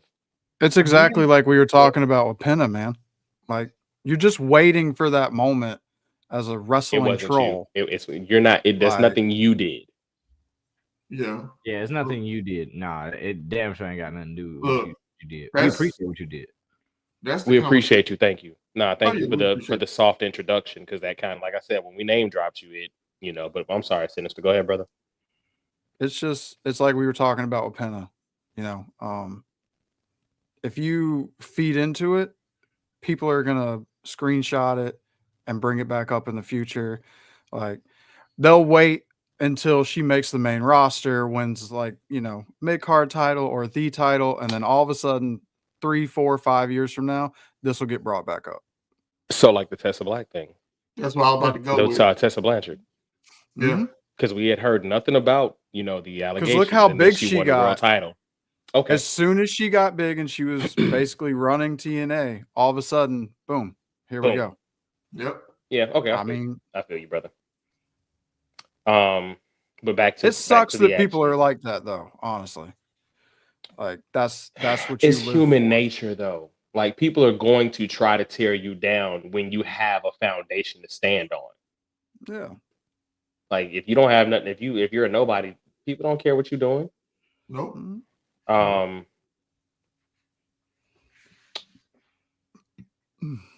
And you know what? To your point earlier, Retro, you saying that Ethan Page is a main eventer. He got the jobber entrance this week. I don't care about Dante Chen. So why did Ethan Page get the jobber entrance? He did. He did. It was a commercial break. It was still on TV.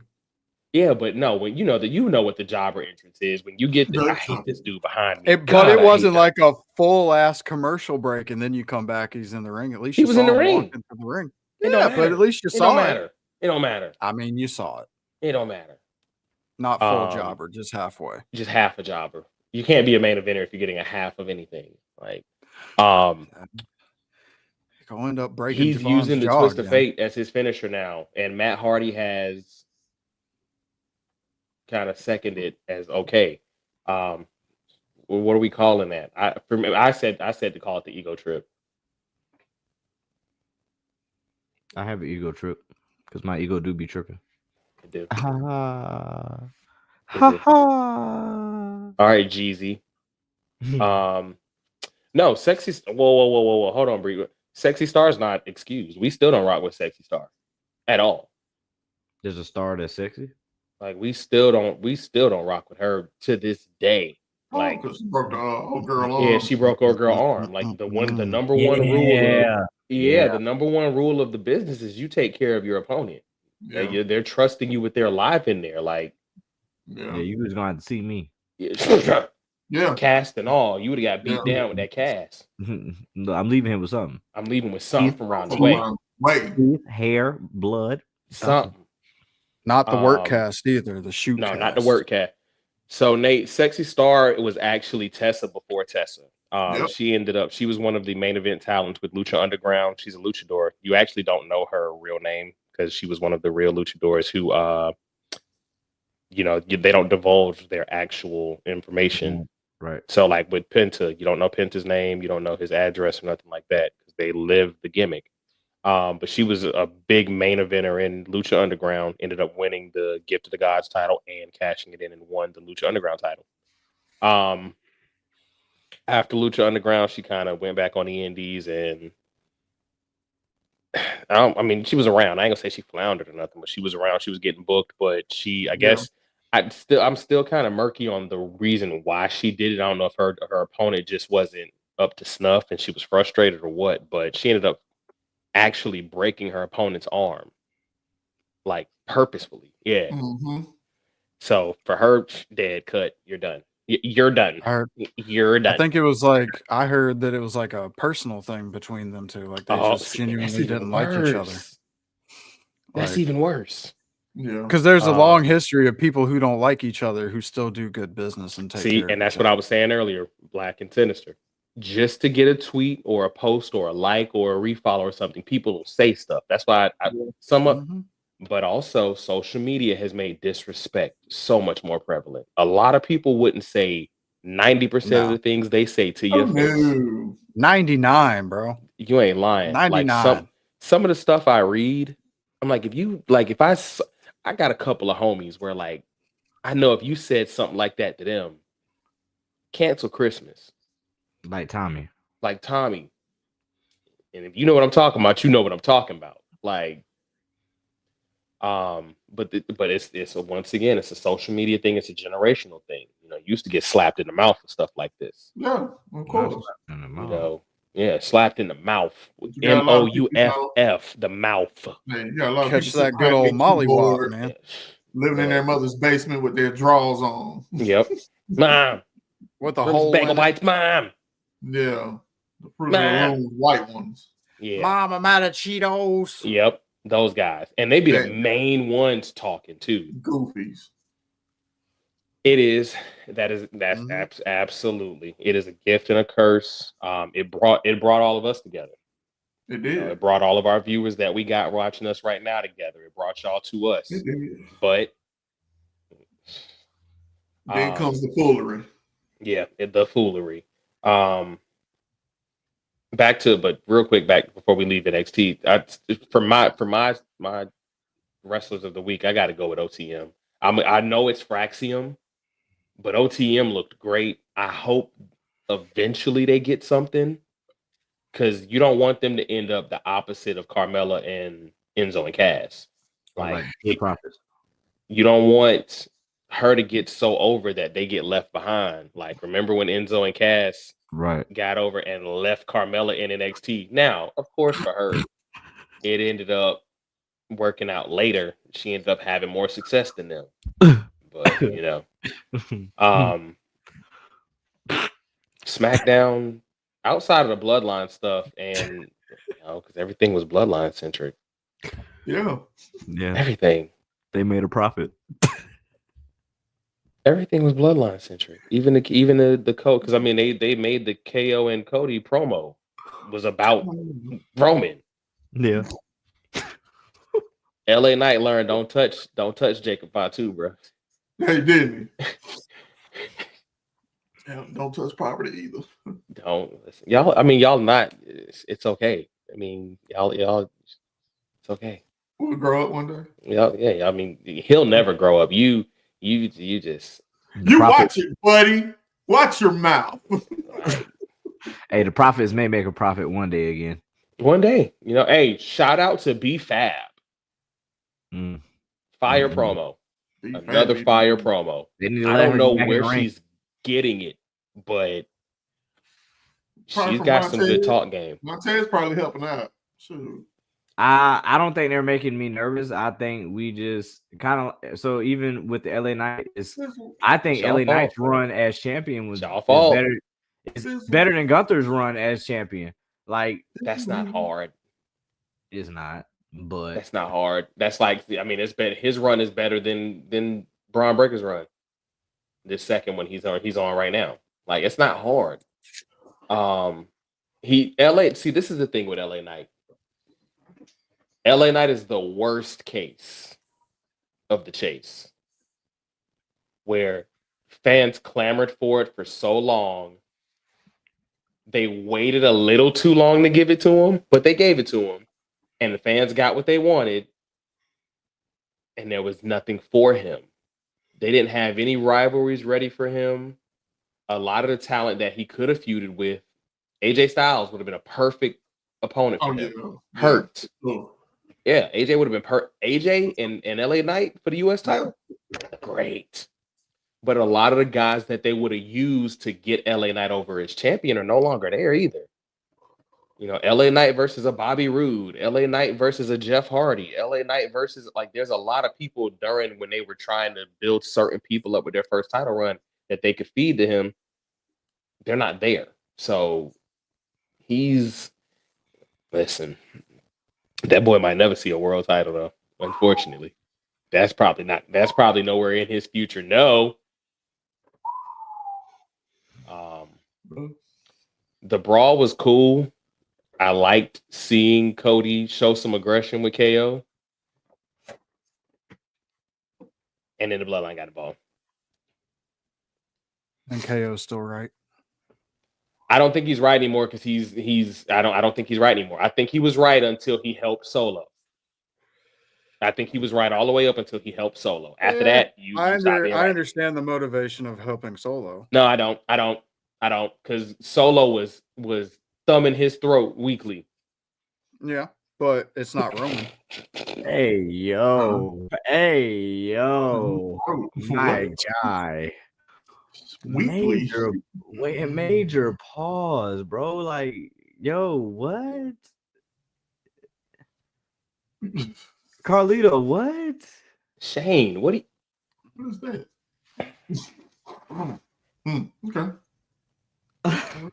Hey, yo, y'all was wild. I'm just saying, like, he was hitting him in the throat with his thumb weekly.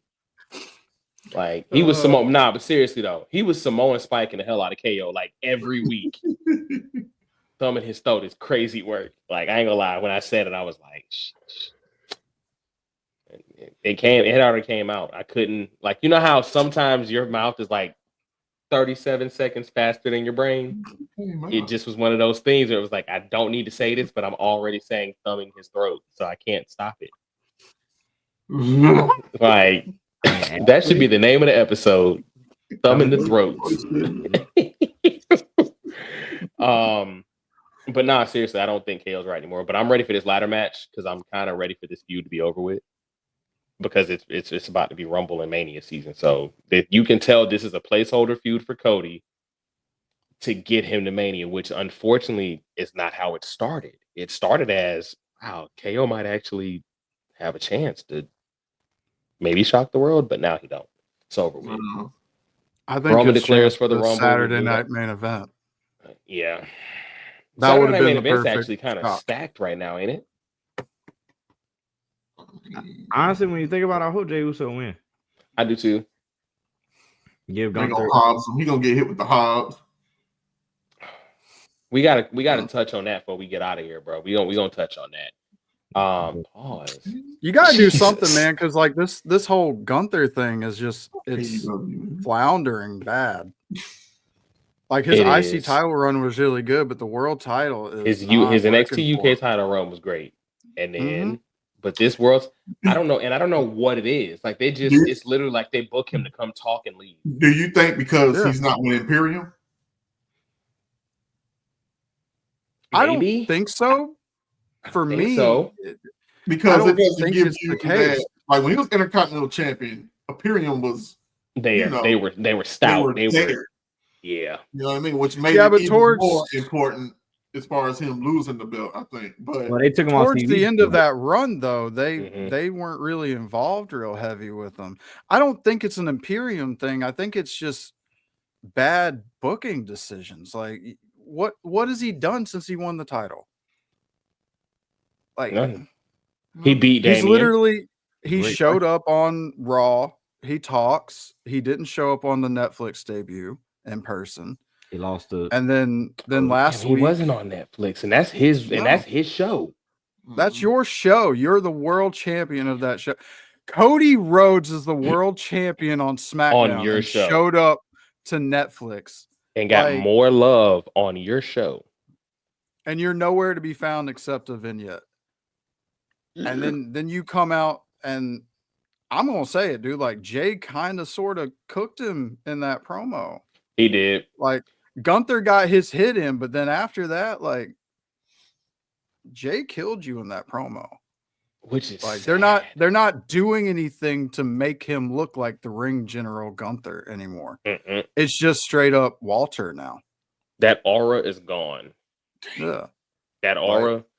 And I don't know if he can recapture it now because he had it after the Intercontinental title and then he won King of the Ring. It was like, oh, they gonna book him to the moon. So has he already reached his peak?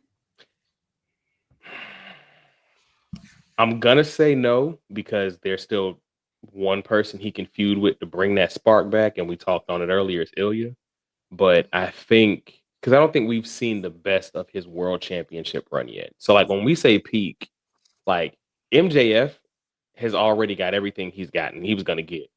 He got the Punk feud, he got the Cole feud, which ended up not working out in his favor. He got the face run, he got the heel turn, he got everything that you're gonna get. Yeah. So he got the longest world title run. He had the 5-star matches. He had the gimmick matches. He's had a stable. Like there's nothing left for him. He's won. The only title he hasn't won is what the TNT title, ain't it? Yeah, that's the only one. Yeah, he's not a Triple Crown champ yet, but he's about to be.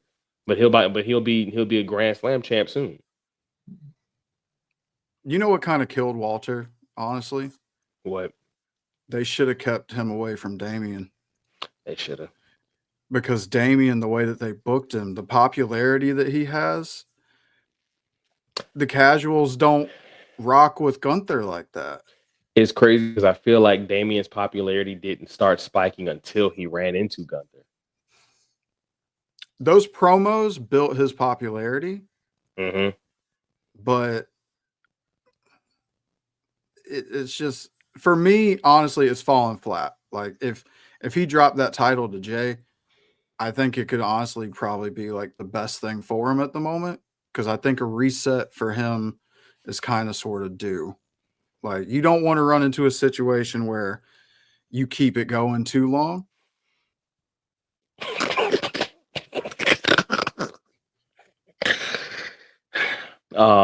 No, I agree with you. I completely agree with that, my brother. Like I 1000% agree with you, bro. Like yo, sorry, my watch was going off. I lost my train of thought. It's crazy though because it's like that gave Damian his best match as champion. Then he lost it, but he gained the following, and it's like damn. But I don't. But he also didn't lose clean. Oh God! So there's still that. Whatever you rebuke that, you gotta rebuke that. Why would you speak that to the wrestling universe? You know what, Retro? Oh God, man! Who the fuck is that guy? Yeah. Like, why would you say that? Yeah. You're gonna put that out into the world, and it's gonna happen. We'll probably never get that either. It's probably not gonna happen. It's probably not. I would have loved it, especially because the way one, Brock sells, but two, the way Brock is willing to put people over he respects. What the? You'll flow too. Yeah, you'll flow too. Billy.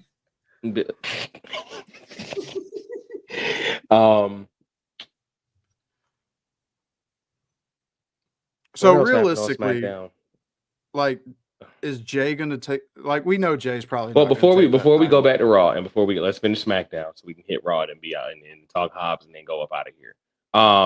Tiffany, her voice aggravates me, but I feel like she has a good promo. Yeah. But I just don't like her voice. Her voice is aggravating. Yeah. It's like nails on a chalkboard. It's Tiffy time. Yeah. God, no. Yeah. No, I'm not gonna do it. Hey, gonna do it. Shout out to Nia Jax, bro, because that promo that she cut that had me rolling. Nia's had grateful little shit. Like minus the BBL baby. I think that's stupid. Yeah, we're not. I don't know what her thing is with the BBL baby. I don't know because I feel like it's an inside joke. I think so, and we just not getting it. So I feel like we're getting ribbed somehow. Yeah, it's not. Hey! Don't use those terms. You know. Oh, I'm sorry. You're not an insider. Oh man, I've done worked myself. Worked yourself into a shoot. Darn it. Oh no. Oh no. Yeah. I lost my IWC card, man. I'm so You did. sorry. I like the promo. I like that Tiffany was the one left standing. They need to establish her as the next, not baby face, but the next face of the women's division on SmackDown. They need to. I loved her promo, dude. That's what I'm saying. She's got a good promo. The justification behind it, like I tricked her into thinking I was stupid. Like, but Nia coming out with that, you ungrateful little shit. I was like, okay.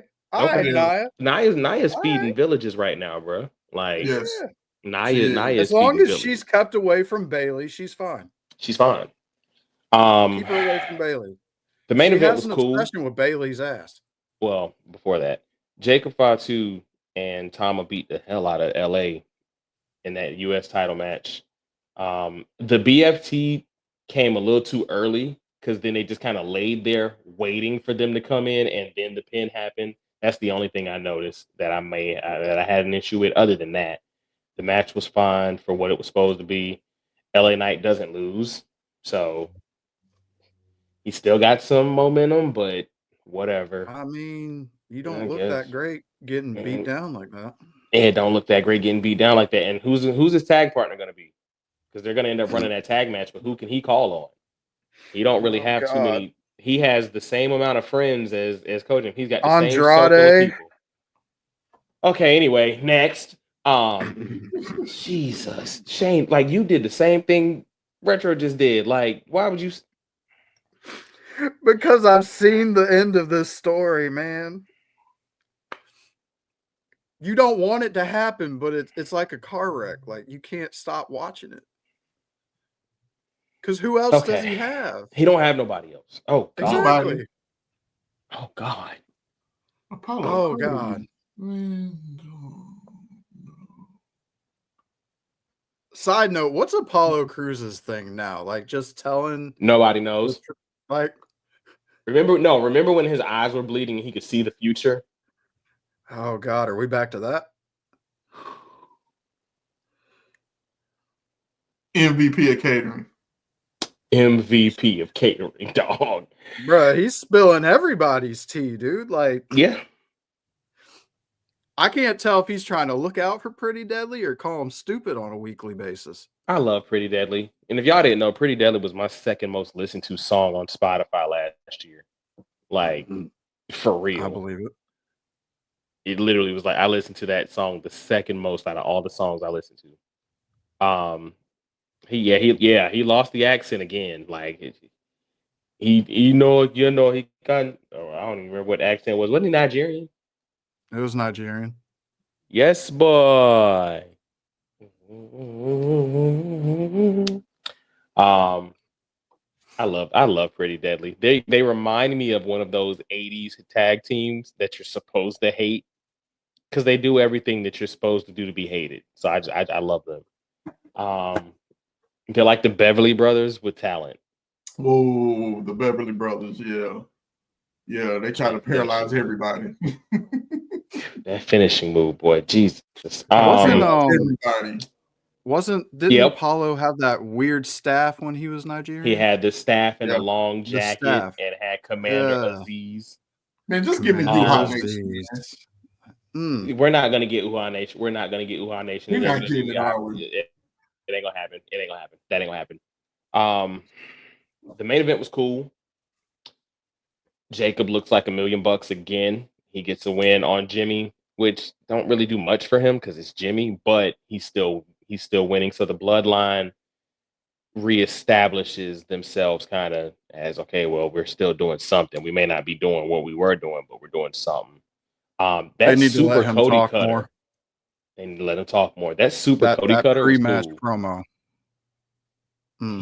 He's got good chops. This ain't Elm Street, man. He's talked like that since MLW. Like he's a talker. Understand? We was at an AML. He was talking that spit. Talking that spit. I don't know where you go with the Bloodline from here, but as long as they're still tag teaming, cool.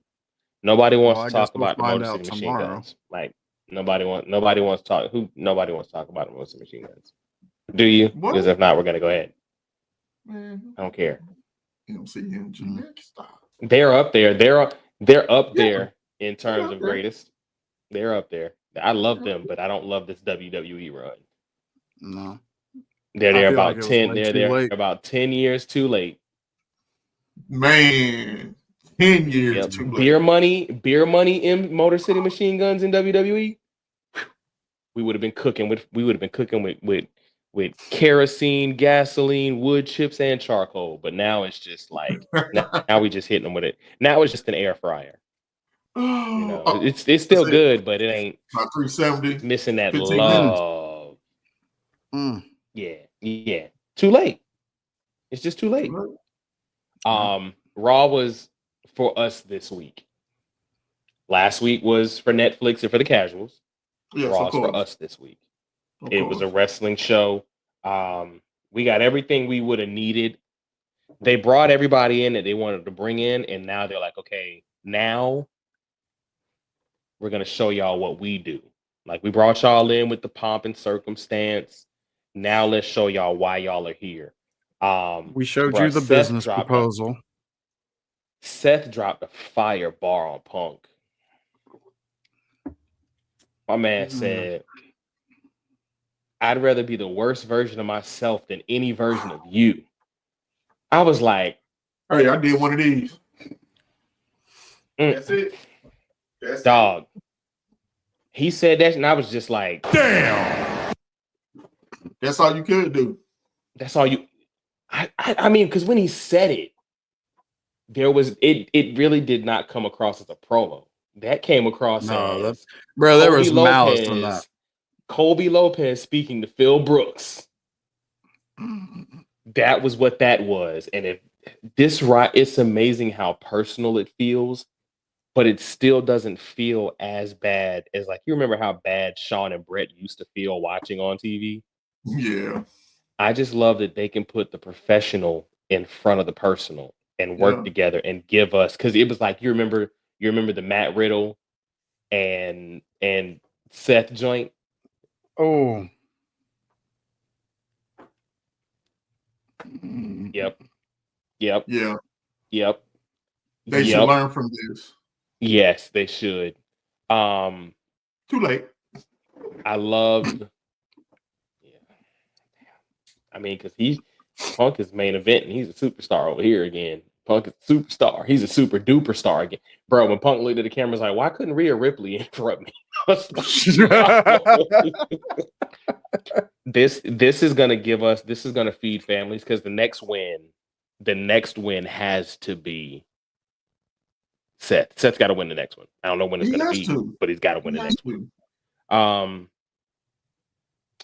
I'm mad we got Miz versus Sami, but I'm not mad that a Blue Thunder Bomb won a match.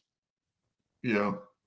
I wanted Karrion Kross versus Sami, but I see why. Because that Blue Thunder Bomb winning, because he hit him with the hallucination, and he kicked Miz jaw to the third row, bro. He did. Miz is now at the point to where he is the guy to put everybody over, even his contemporaries. I'm fine with it, my man. Like he told Sami, I've been WWE champion 2 more times than you ever will be. I mean, they was dropping nuggets. Tough. Look. Understand something. Miz can drop them nuggets when he want to. Yeah. And when he does, it's just like we had you got 3 O's. Nasty work. Understand, he bodied Roman and Cena on the same night. At the same time. Damn time. Yes, he did. Shout out to Ashe Wrestling. Just went off. I was watching it heavy too. I was trying to watch, pay attention to and watch. Yeah. Wait till next week. Wait till next week. Same time Thursday. Next week. Same BTB time. Same BTB. Yeah. Lyra and Dakota. I did not want to talk about this because I hate being the guy that hates the result but understands the result. Lyra winning makes sense. Lyra winning a brand new title as a new up-and-coming talent that they're trying to establish makes sense. But I think Dakota needed it more. The injuries, the stop-start pushing, the missing out on the damage control run. She needed it. Because this is almost like the Solo loss. This was kind of the last time. Because you know what she reminded me of? When Liv Morgan won the world title, the support that was already just like organically getting behind her. Yeah. And it was like, oh wow, she's over. That's where Dakota is right now. Like, I don't know where this Dakota support came from, but that hashtag King Coda, they love her. Yeah. And Bird Lady don't do nothing for me. So I mean, y'all know I ain't been a Bird Lady fan since NXT. But yeah, Dakota definitely needed it. I mean, like I said, with everything that she went through, to a point where one more of those could end her career. You know what I'm saying? You not lying, brother. She needed it more. Laura didn't need it really, because with Laura, you still have that 3-4 years before you really even have to say who she is. Exactly. She got called up early, honestly. God forbid that anything happens to Dakota, but this would have been the defining moment for her. This would have been her crowning achievement. Yeah. You know what this would have been? This would have been Zack Ryder winning the Intercontinental title.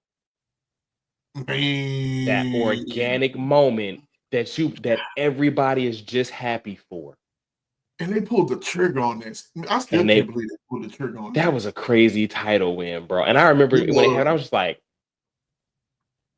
well, look, you got to hit them with one of these, because it's like, okay, y'all did y'all thing. But I understand Lyra winning. She's the new face. Yeah. She's not bad. Yeah. I'm just not feeling it. Exactly. And then I agree with Ash. I'm not with her at all. But I just kind of, I understand that there's gonna be people that I don't like that are gonna win. It happens. She just don't do nothing for me. Because who is she? Who is she? Except for former NXT Women's Champion. I mean, and who was she when she won that? Nobody. So that's the hard part. The lady who beat Becky Lynch. The lady who beat, and it was. You remember how predictable it was when she beat Becky? We were like, she's gonna be the one to do it. Becky Lynch. The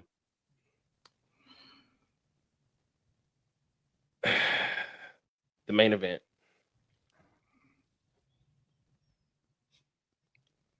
Good old fashioned slobber knocker brawl, reminiscent of why we love professional wrestling. Finn and Damian went in there and kicked the absolute out of each other. TNA. Loved it. Beautiful. Beautiful. Table spots.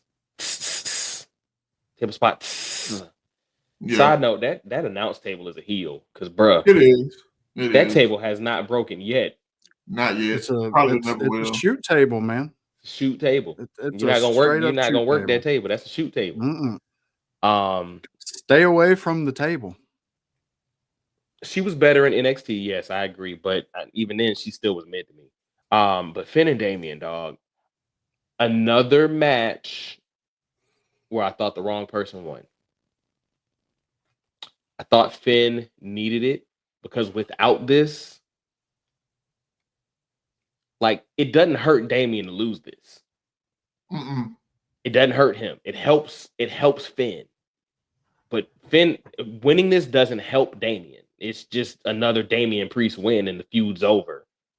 But Finn winning would have been like, okay, damn, well, maybe he is okay. Maybe they are gonna do something with him. Maybe he's a threat in the Rumble. Maybe no, y'all street trash. Y'all street trash. That's it. Street trash. And that's all y'all gonna be, period. But shout out to that stretcher spot. Shout out to Damian for putting his body on the line. Yeah. He's a big dude and he's older. Yeah. I don't know how many more of these he got left in him. So salute to him. Shout out. Damn. Oh, wait, Shay got 40 on the Cavs right now? What? If they were bigger markets, that would be a phenomenal NBA Finals. But we know the Cleveland Cavaliers and the Oklahoma City Thunder are not winning. They're not going to the finals. People are upset about Raw ending at 10:40. I'm not. That was a great finish. Thank you. I can't do 3 hours every week. That was great. You don't have to. It's Netflix now. We can do 10:30, 10:45. Be done with it. Gotta be 11. It don't have. Those are probably the same people that didn't listen to what Triple H said before Netflix. Exactly. He literally said 2.5 hours was the sweet spot for him. Look, and Raw ended in 2.5 hours. There's nothing coming on after that. Nothing. Silk Stockings ain't coming on after this. Nope. Like Pacific Blue not coming on after this. Hey, La Femme Nikita ain't coming on after. Like, wow. It's over. Yeah, it's a wrap. It's a wrap. Like, wrap it up, B. Like, it's okay. All right. Final thought of the night. Look, say it again, sis. We too old for 3-hour shows, bro. Powerhouse Hobbs should be your AEW World Champion, and I'm gonna die on that hill.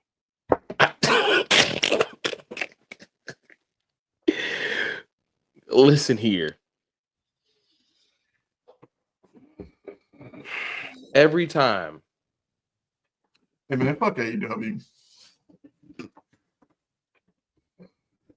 Yeah, I said it. Yeah.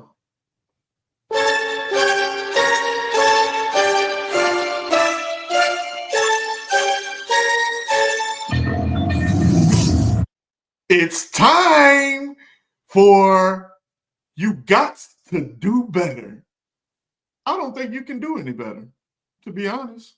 I think that train went away a long time ago. It's passed us a long time ago.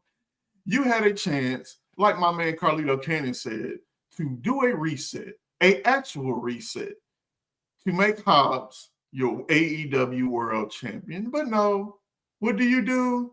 Moxley wins. What comes after that? Cope and FTR. And too late, by the way. This is where we're at. This is where we're at. What are we doing here? Are we just gonna just let? Look, I know I'm at the age that I'm at, but let's be honest here. We can't be letting 50-year-olds run roughshod in AEW. I'm sorry. We just can't. Edge, you were cool. See you later. But yeah, Hobbs should have been the champion. Death Riders are what AEW is becoming. Death. You're seeing it happening right before our eyes. And I am so disappointed to where now, guess what I have to do? And I'm going to say it on here. It's an exclusive. I'm going to do to you what I did to WWE so many years ago. I care not to watch you. I just don't want to watch you anymore. Like now, my Wednesdays are free. I have freed up my Wednesdays. I will not be watching you until you figure it out. And it may take a bloodline, some type of bloodline storyline to even get me back in your good graces. We're really to get back in my good graces. So until then, fuck AEW, fuck Tony Khan, and everything else that come with it. Because evidently it's just a playground now and it's not a business. And I know somebody else that said that too. And that is the one and only Phil Brooks, aka CM Punk. So I'm going to do what's best for my business and not watch you anymore until you get that shit together. That's it from here. Blackout Jones going to drop one of them BT. I'm sorry, y'all. I'm tongue tied. Blackout Jones going to drop one of them BTB bombs for you real quick.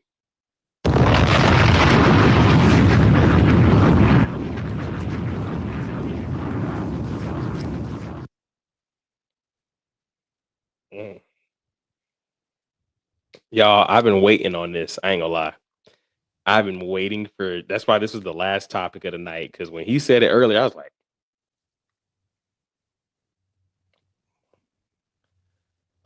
you had a chance to do something new, fresh.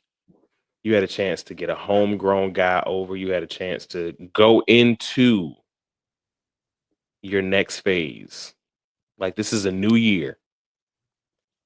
You had a chance to establish Powerhouse Hobbs as one of your homegrown over faces of the company. And you didn't do it. I am genuinely upset. And then Cope and FTR came out late. As hell.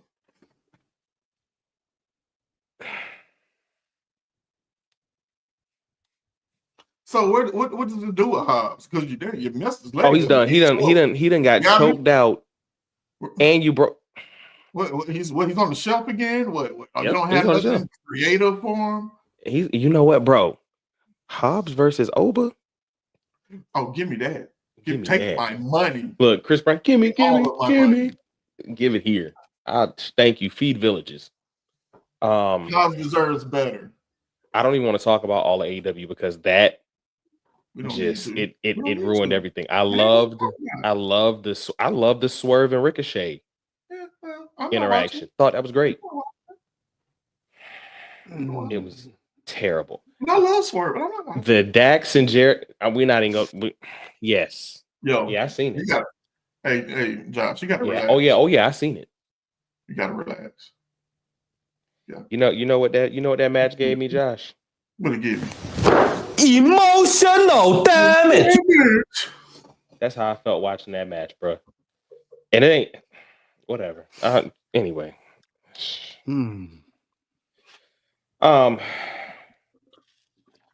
So yeah, I'm done, man. I can't. I've been trying. I've been trying, and every time you just continue. Get me. I'll do what you later, Retro. I think we're gonna have a moment, man, because I think we're just gonna have to cope with it. The AEW is not gonna get any better. Blackout's probably never gonna watch it again because this man cannot sustain anything. Nothing. That, like, and I get it, man. Like, I get both sides of the argument. Damn, these are back-to-back comments. You're not helping yourself garner any favor by getting behind somebody and then doing nothing with them. We talked about it with Penta. We talked about it with Private Party. This is a long history of bad booking decision after bad booking decision after bad booking decision. And I hate to say this is what happens when a wrestling fan runs a wrestling company, but that's what this is. We should not have power like this because then this type of shit happens. And when you go with the mentality of we're going to bring in all of this outside talent and we're not going to push our homegrown guys, this is exactly what we get. Mm-hmm. How many? We've seen it in their attendance, man. Blackout, you are not alone, my guy. Their attendance has hit the toilet for a reason.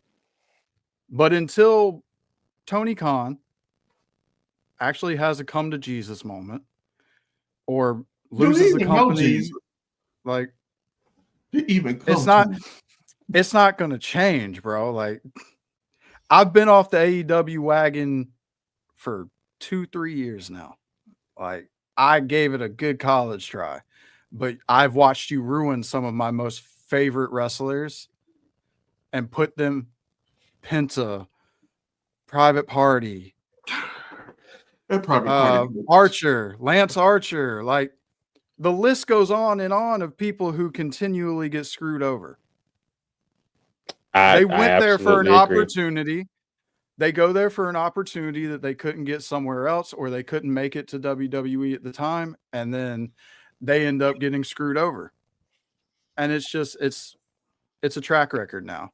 Like, you know what just happened? So you remember back in the Attitude Era when what? He said Attitude Era, and his thing went full heel, bro. Attitude Era guys didn't like that. They didn't like what he was doing with this. Which one of y'all got kicked out early? I heard it, but I didn't see it because I was, they didn't like that. No. Rest in peace to Kimbe. No. Yes, sir. Yeah, man. But honestly, dude, it makes me sad to hear that for you because of how big. My bad, y'all. Like, I hate that for you as your friend. Like, it shouldn't be that way. No, I was at their first show, bro. Yeah, I saw the promise, man. The alternative was there. You know, bro, I was sitting at home on we were standing at Workman's Comp watching that. I had all the hope in the world for it, but you hung on a whole hell of a lot longer than I did, dude. So for that, I commend you, bro. And you know why I held on to it? Because you know what I always was hearing, even before we started this podcast and even during this podcast, and it was always the thing that Carlito and Trigger Trey shared, and it was Roman Reigns and what they endured during those times of Roman Reigns when nobody was rocking with him. And I was trying to be that guy. But for the last 3 years, going on 6, I can't.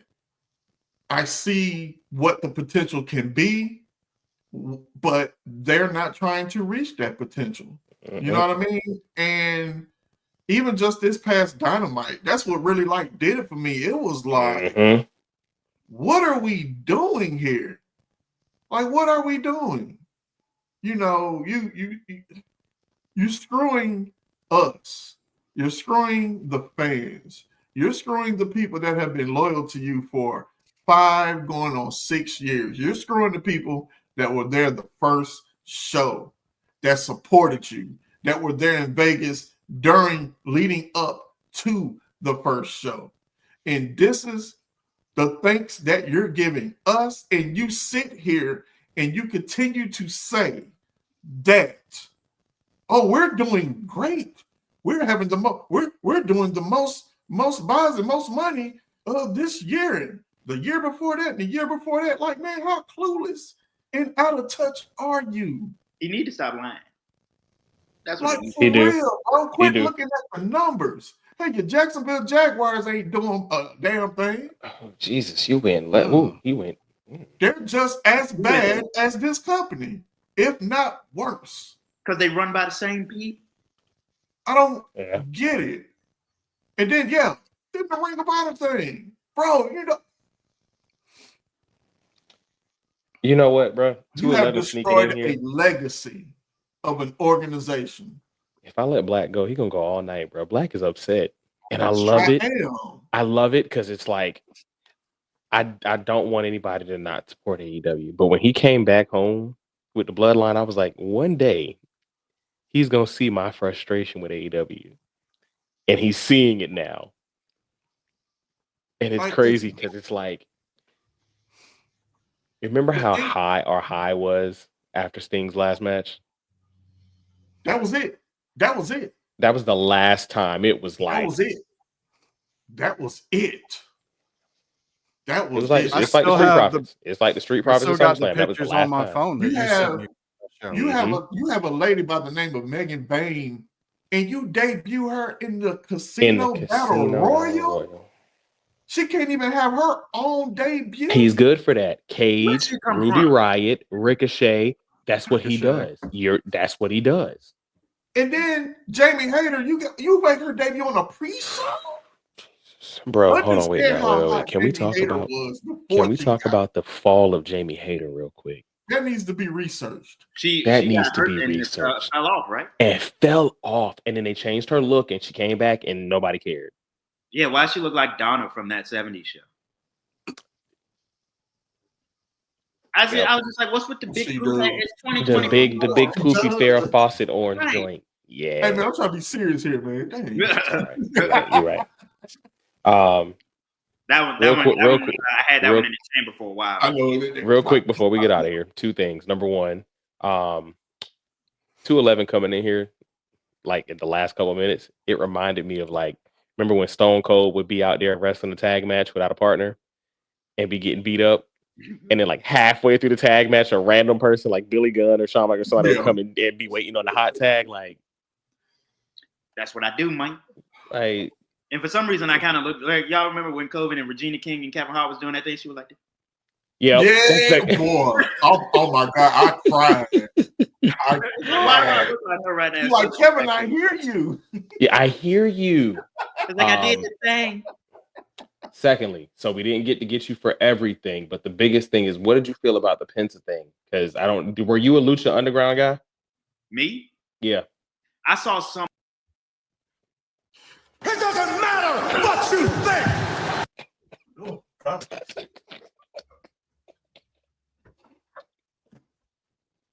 Oh man. Hey.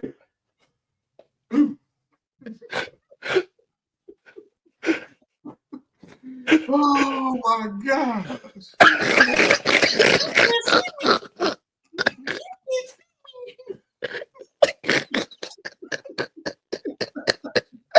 That is the one and only tonight, I promise. I promise. Oh. The fact that you still didn't see it coming. Still didn't see it. Still didn't see it. Man, that man just got out. Hey, man, that man just got home, man. He ain't focused yet. He's not focused yet. Oh my God. To be honest, like, focused anyway. He still would have got it. They not, Josh. But okay, okay. But now with Penta, did you? So wait, okay, because I want to figure out how to ask the question to somebody who. Were you impressed with the overall initial presentation? Like, if this was your first time, I mean, outside of AEW, because he was a tag team guy there, but outside, but like being introduced to main event superstar Penta, how'd you feel? I was getting ready to say, I don't trust your hand. No, you good. I'm putting the comments up. But no, I liked it. You know what I'm saying? Because the only real knowledge I know of him is from Tony AEW. And, okay. But I still liked him. But you know what I'm saying? The only thing I didn't like was that promo. Just went Same. a little long. You said, yeah. You know what I'm saying? I was like, I get it. You know what I'm saying? English is clearly not his first language, but he's working on it. And I was just like, yeah. You've been in you love double E. Like double E. Yeah. Wow, TJ. I mean, that was what name was? Yeah, wrap that gavel up, wrap that promo up, B. Wrap it up, B. Wrap it up, B. Hey, that joke was hilarious. Wrap that gavel up, B. But yeah, that's basically. He ain't got no choice. What you mean? He ain't got no choice. Like, what I'm gonna do? Fight one? I ain't fighting. TK thought he could book actual wrestling like an E-Fed. It's layers to this. He didn't take any of the politics and other factors into consideration. He was in over his head. If he concedes to letting experienced wrestling minds contribute, we'd have a great alternative. Keyword, alternative. The talent is there. Understand something. You know where he killed it? You know where he really killed it at? You had a chance during the NFL draft to promote your company, and what you decided to do. You decided to talk about Vince McMahon and whatever he had going on. That lets me know where your priorities are, which are not in AEW. Blackout Jones, let the people know where to follow you at, please, so we can go home, because you didn't have to bring that back up. Follow me at IG at fuck AEW. That's where you follow me. That's where I'm at. Everything else you can see below, but follow me. Damn.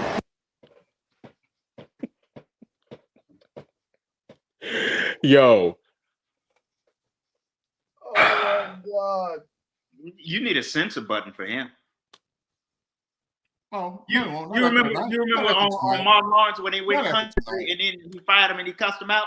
Yep, and he cussed him out. Not after tonight. This is the last time I'm talking about it. You sound like that dude from the Jerry Springer Netflix show. This is the last time I'm talking about this. No, we ain't gonna talk Sinister, about that. Go ahead and let the people know where to follow you at. You can follow me at the words on the screen. Everywhere else you can. Blackout, why you changed your name, bro? You petty. Hey, and you know what? This is where we're going from here on out. I can't believe this is actually happening. Mr. 211, bro, Black, you missed the whole spiel too. Like, he went off on AEW. Oh, no, I heard it. Oh, you heard it? Yeah, I was listening to the show. I just couldn't comment and stuff like I wanted to. Oh, okay, got you. She said that. Hey, Bree said that was her line. Mr. 211, let the people know where to follow you at, bro. You can follow me. Gotcha, bitch.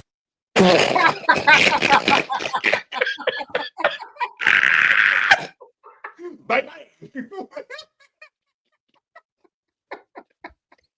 Hey, here we go. You ready? Oh my goodness. Oh. I'm quitting this damn podcast. Oh man. Come on, man. You just playing. I had to get you, because we weren't gonna do it at all tonight. But I was like, this nigga didn't show up the whole show because he was at work. We gotta get him. We gotta get him this week. You get me every week, whether you want to or not. No, but tonight wasn't gonna be. We were like, no, we're not gonna do it. But I downloaded specific sounds tonight because you weren't here, and I was like, I'm gonna get you when you get in here, bro. How was work tonight? It was good. I had a pretty good route.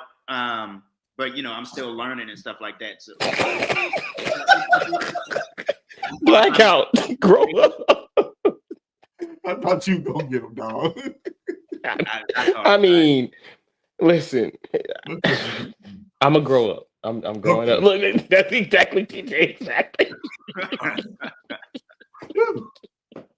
Let the people know where to find you at, good brother.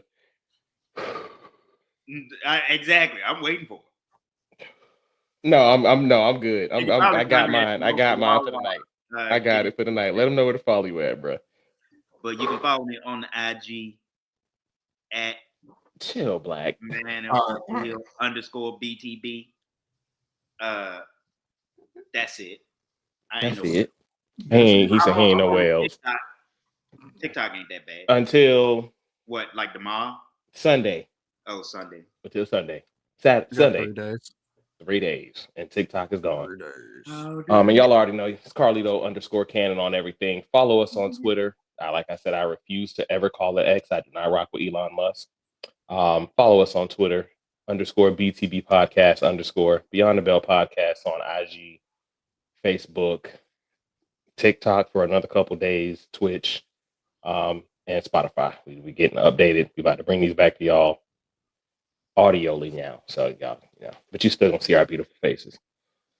Next week we got a real special guest coming. King Coley, host of Title Tuesday. Mr. Talk to Me Baby will be joining us. Hopefully Trigger will be here the whole episode. But if not, you already know. We'll be here. Same BTB time. Same BTB channel. Yes, sir.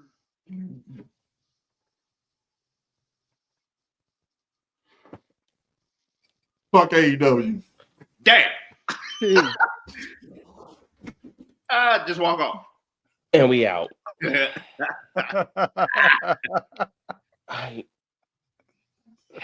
I'm sorry, y'all.